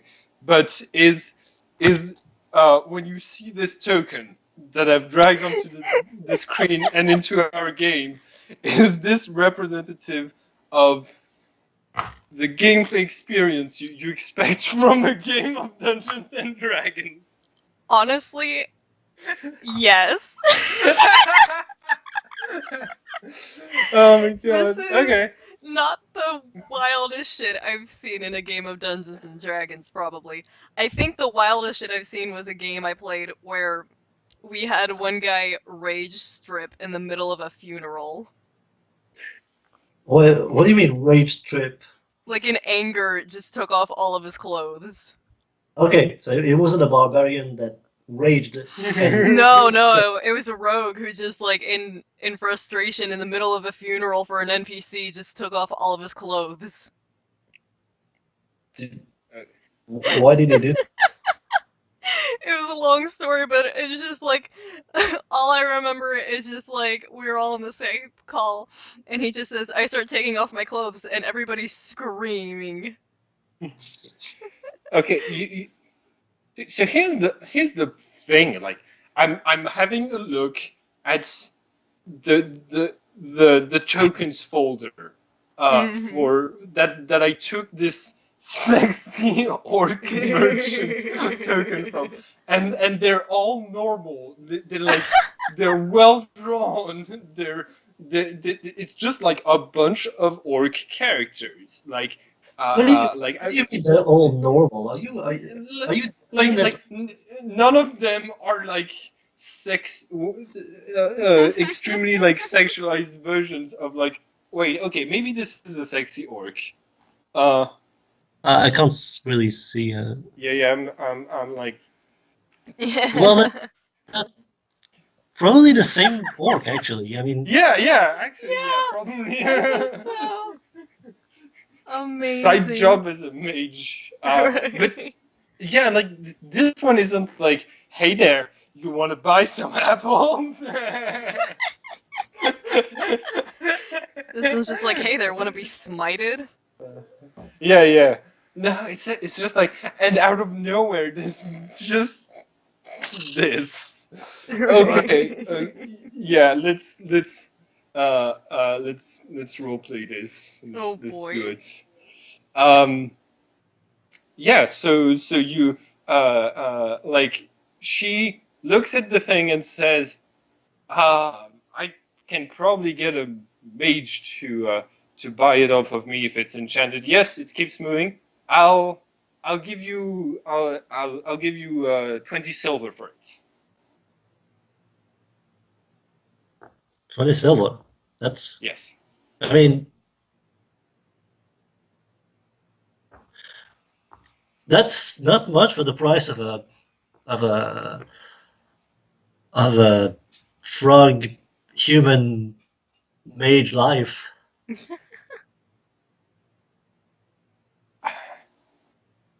I mean, I understand, but I mean, it's probably a like, unique item. That I doubt there's another item like that in the world.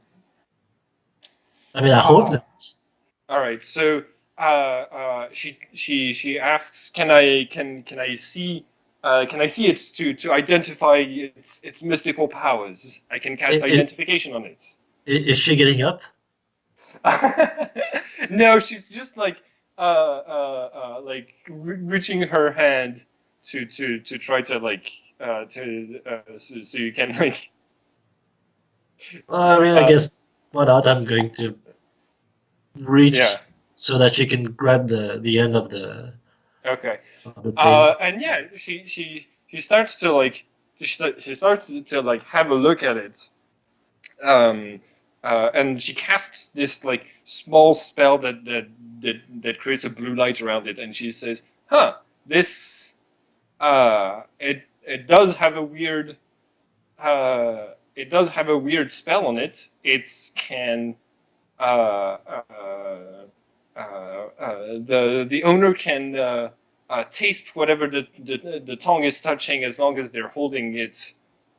So I guess that could be useful for some mages, maybe. I'm still 20 silver.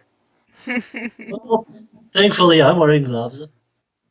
Yeah. So what are you selling anyway? Well, I have this skull here and all sorts of weapons, a couple of potions. She points to like this the orange and green potions, saying this one is for health, and this one is to enhance your fervor in combat and your endurance, and also this bucket of apples. God damn it! Are they magical apples? They're out of this world. You won't regret it. You won't regret buying the entire bucket. It's half price if you buy the entire bucket. You just really want us to remove that bucket. By the way, whatever happens, I am not drawing the. That's valid. I'm not drawing this. I'm just. This is not what the encounter is gonna end up going. Right. Well, I mean, I sex with an orc. I don't really have any money anyway. What are you doing here? I mean, are you like selling stuff to other miners?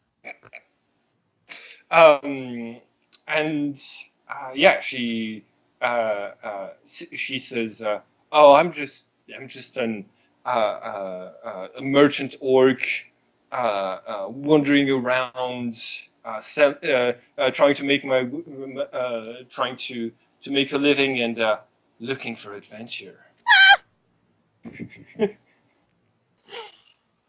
All right, well. Okay, guys. There's a token. There's a list of tokens called Frog Warriors. Oh boy. That I clicked on because they were frog, and they look like monsters. But if you scroll down far enough, there's tokens for tadpoles. Oh my god! And the tadpoles look exactly like, if you didn't notice, was like and a token set for frogs. You wouldn't know that it's a token for tadpoles. Oh no! Oh no!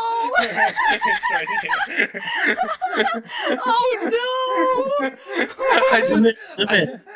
I'm not. I've only clicked on like two other list of tokens provided to me by Roll20 after the org, and I just keep finding these weird things. Bless. Okay, no, I know what the next encounter is. It's going to be this beauty. Okay, so yeah. Well, I mean, I don't really have any business to do here. Did you have anything to buy or sell? Yeah, what does your character do for you? Dear God, what does she do? I think she kind of shuffles there awkwardly, like, this is much more forward than I ever expected any encounter to be in this dungeon. Oh my God. Yeah, Demiri will just shake her head and say, no, I'm good. And just look awkwardly at the orc, just like, holy fuck. Okay. All right. Well, she says, well, come back here anytime you like. My door is always open.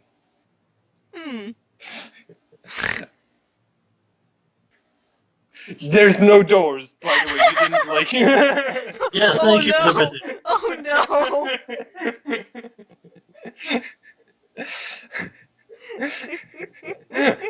I'm scared. I'm just role playing based on the tokens. Like, okay, we don't have to draw anything near any of this. We can just move on to the next encounter. Your characters keep going in the mines. I mean, why not? Okay, so here's what you're going. Like you walk deeper, and you start to hear the clanging of metal against rock, the repetitive clang, as if you're about to encounter a miner doing like their work, and you are you're. I just took the weirdest token that happened to be there after the previous one. But you come across this 15-foot tall creature that is wielding a pickaxe by levitating it, and is just mining. No! Basically, Simon! and it's just mining like gold, and it's like chirping happily, and like it's a bit more yellow than this, so it is like a giant canary in the gold mine. Oh my God! Yeah, oh my God! He said it was pretty big. Yeah, 15 feet. Which means like this hat is enormous, and it's using magic to mine. This. I mean, like, here's the thing. Real quick, I just want to say, like, this is a token that exists, and when the creators of this token created, they were like, yeah, somebody's gonna use my magic bird token in one adventure and another, and here it is. It's right. So I mean, at this point, we've pretty much established that Roll20 is like kind of like DeviantArt. Yeah, it is. Oh my God, it is. But they're giving us like access to those images to use in our games, so I might as well like give them a promo and like show. Here's what you can get for paying just $10 a month on Roll20. That and wait, let me do a couple of magical effects around this creature. Yeah, when your characters decide what are you going to do about this. Well, I mean, is the giant canary doing anything about us? I mean, It's the last few people who kind of just attacked us out of nowhere. Or I yeah, mean, we guessed they attacked us. yeah. Yeah, it turns around towards you, and it starts to chirp at you like happily, like a canary in a gold mine. It's like it's like singing, but it's creating this sort of like magical glow around it. You think it's a bard, it has musical magic. I don't know how where bards get their magic from. I just know they music things and then magic happens. Yeah, So pretty much. Yeah, like I think on the thing that explains like how different magic users get their magic, bards were like, I don't know, one time I insulted somebody and it literally killed them, so I guess I'm magical. okay, I don't know what I'm doing, but I'm doing like magical effects here. Yeah. Uh, what do you do? So it's like singing at us. Yes. Is it? Do you think it's like some threatening singing, or like Um, is it casting a spell? it is casting a spell. You do see like a little bit of you see some like magical like aura that starts to like affect you, and you it's aimed like an area around you, and the blood on your clothing starts to evaporate, and just like it's cleaning up your whatever clothing, whatever like blood you have on your clothing. Basically, that's what it's starting to do. What do you do, guys? Well, thanks. Okay. Thank you, Um. kind canary bird bard. Uh. Man, It keeps chirping, and you're starting to feel a little bit lightheaded. oh, is it sucking my blood? Oh It's no. Oh no. you're both feeling a bit lightheaded, yes. It's so cute though. So what do you do? It's a bald vampire. Kill it. I can't. It's too damn cute. Um. Okay. So yeah. You're now in a combat encounter, I suppose. So how I'll let you draw how you deal with this. Can you Uh. put the bird more in the center of the frame? Yeah. Absolutely. Uh. If you want to backstab it. In the center also, and just like dead center. Wait. Emphasis on dead. Hold on. I'm trying to like select the token, but Roll20 is not having it. While we're exploring the dungeon and having encounters, Simon has his own adventures, software, and websites. Yeah. Hold on. Didn't I put it on the map layer?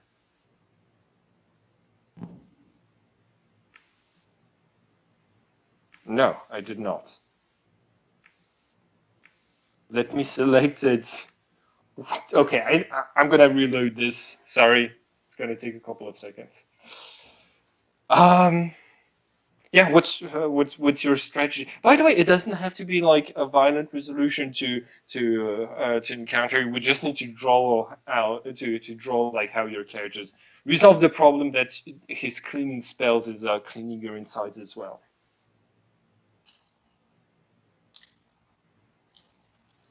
Well, I mean, I don't see any non-violent solution to. Oh, Connection timed out. Oh. There's that happens every now and then. They'll What? have that happens every now and then. They'll have like maintenance on the website, Hmm. or like an error. So I don't have access to 120. Listen, we like it's Yeah, I'm not getting. hmm? Guys. Hello. Okay. Yeah, I think my connection might be. I think it's my internet connection that's going bad. So, Well, Jeremy's also cutting out on my end, and you sound fine to me. oh, okay. So Hold I on. don't Let know what me. it is. If I take off my camera, can you hear me a bit better? I could hear you fine as is. Okay. Well, I couldn't Uh, hear you, but I hang up and started the call again, and that's fine for me, at least. okay. Cool. Listen. I don't know when I'm gonna like connect back to Roll20. So, whatever you're thinking of like drawing, I think we're stuck with this placement for just. Oh no, wait, I'm back. I'm back. All right. So I can position this uh, canary. Okay. Yeah. What are you going to do, Jeremy?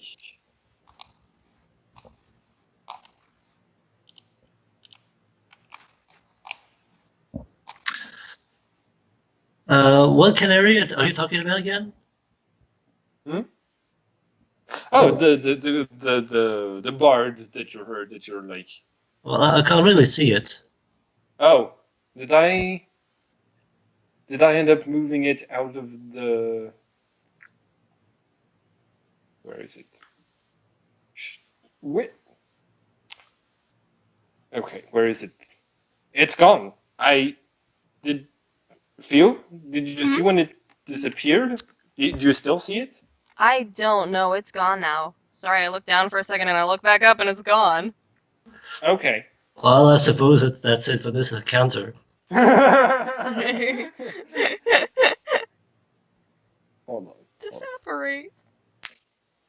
I got it again. Oh, by the way, according to the token, according to the token's names, this creature is called Goog, as in Goog.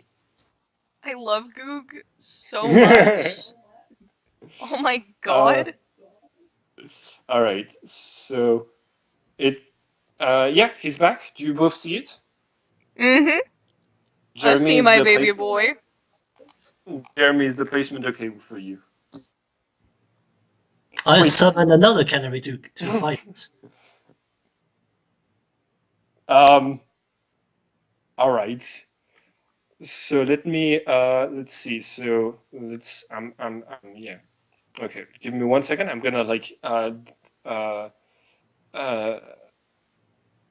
give it a slight tint so that we can like here we go.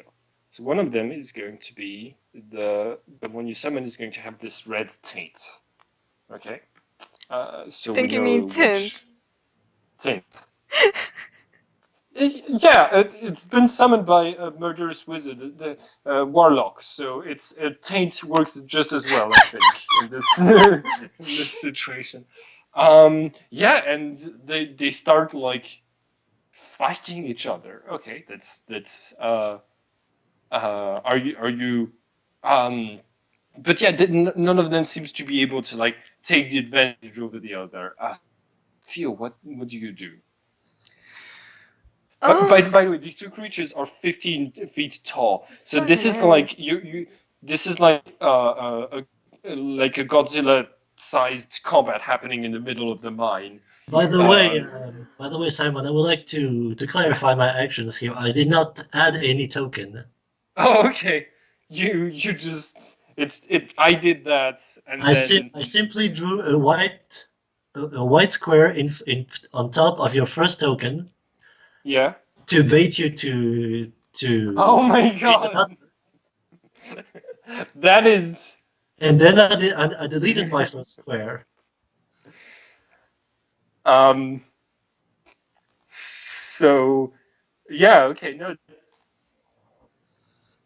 You got me. You baited me into summoning another token. It's like you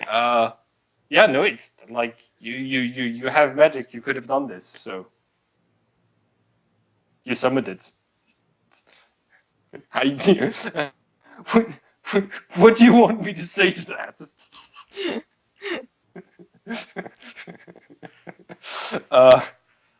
Yeah, Theo, what would you do? So are they? He's just too damn cute. I think I'm just gonna put my hands up and say, "Whoa, whoa, whoa, friend, we mean you no harm."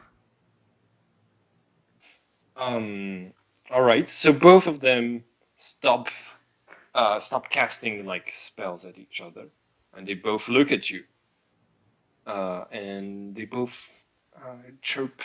They're both a canary chirping at you. What do you do? Be careful. That's when they start hostilities. I want to pet them so bad. I think I'll just like slowly start to put my hands, like, keep them forward and slowly kind of walk a little closer and just say, "Yeah, we just want to walk through. We mean you no harm. If you could let us pass, please." And just awkwardly try and persuade them. Okay. You I guess just draw your character with your hands up, like negotiating it eloquently to have those two giant beasts let you through. And meanwhile.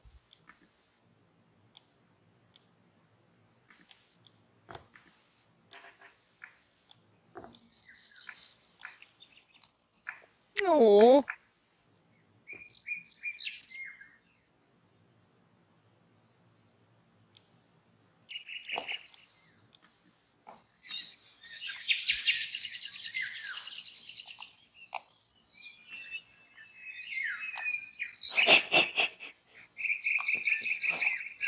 Did you write sis? It's supposed to say, like, please, but instead of a P, it's a B. So please. Please let us pass. That is. I guess that's a natural one on the negotiation roll. Please let us pass. Okay, yeah, no, that's. What's the complication that your character runs into before they let you through? Maybe.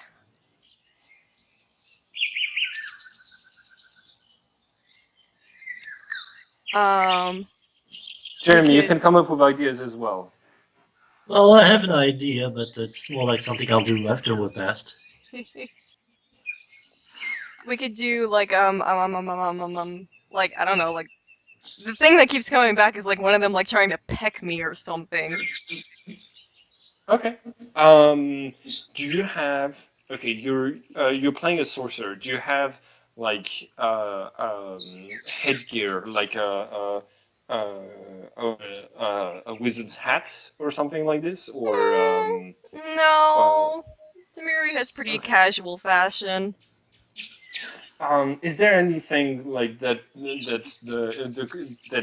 he could like steal from you by pecking at you? Basically, like something to distinguish one from the other. I've probably got like shiny jewelry on my horns. Okay. Yeah, it's. We did pick up loot as well. I mean. What? We did pick up loot. A flute? Loot. Oh. I don't. Wait. Demiri found like this magic sword and something else. in the stomach of the Yeah, big parrot. I think there was like a couple of golden coins, is what Oh, I said. yeah. Yeah, but basically, yeah, it has like a shiny golden trinket in its mouth. So like, yeah, it steals from you. Basically, you lose gold as your you lose like one of your ornaments from your tiefling family. But yeah, you're granted passage, and you uh, yeah. Do you? By the way, like there's just like some nuggets of gold littering the floor around the two creatures. What do you just keep going? Do you I keep going. I don't test it. Okay. Yeah. So Jeremy, you said you had an idea for how Yeah, you well, want. before we out of view, I just turn back towards them and say, well, thank you for letting us pass through, but I I see two of you and there's only one pickaxe. Uh, there's a pause. And they both like turn to stare at each other, and then like from the from out of like one of them starts to chirp, and there's like the music starts to fill the air, and it's is this going to get the video demonetized? Probably. Do I care? Not really. Let's see. So some music starts to play in the background, and they're like staring at each other. And do you stay to see what happens, or do you leave Oh no no immediately? no! I've done what I could. Okay. All right. So you just leave after this. Um, okay. You start moving to your next encounter as this music starts to play behind you. And yeah, it's Oh my god. Simon! okay, Well, I your might characters have make to call it to an end here because I might head yeah. out here in a second to go watch Okay. a local play, but yeah. Yeah, sure. I think you know what, like let's end it here. Let's end it Yeah. here for this game. It's been fun. Hell It's yeah. it's been weird. Yeah. Um, Well, if there's anything my character can say, it's Canary. I know this has been a little bit hard on us, but don't worry about it, and don't worry about what happened to those to all those creatures. They made a critical mistake from the start. They didn't respect the golden rule. You never deal with a dragon. Fair. um, is I like I know that there's a similar golden rule in Harry Potter because the motto of Hogwarts is "Don't poke a sleeping dragon." Yeah. But I don't know what's this It's with Shadowrun. Shadowrun. Oh yeah, never deal with a dragon. I on the other hand have never played Shadowrun. I've tried GMing it once, and like with the other one of the other players who was supposed to show up today, but because of his Yeah, usual yeah. I know. Anyways, um, and this was a lot of fun. I think like this is an interesting gameplay gimmick that some game masters could try out. I feel like we got the spirit of a game of Dungeons and Dragons without having to bother with like learning all of the rules and just just have some random encounters based on tokens from Roll20. I will Yeah, the never random forget. encounters was really fucking awesome. Like like when at first like when I was working on the drawings, I was like putting a lot of energy into like making like this very detailed dragon, but I knew that if drawing your way out of the encounters was like going to be short, it was going to devolve into like using the tokens from Roll20 and just like devolving into a mess, basically. Yeah, And this is exactly what happened. That makes sense. But yeah. This was a lot of fun. I can't wait to upload this. Hi everyone, and thank you for watching this video. If you want to keep up with all of the adventures on this channel, don't forget to subscribe and click the bell button so you can get a notification each time we upload the next episode of this story. And it would be very nice of you to like and share the video to help this channel grow. Have a nice day everyone.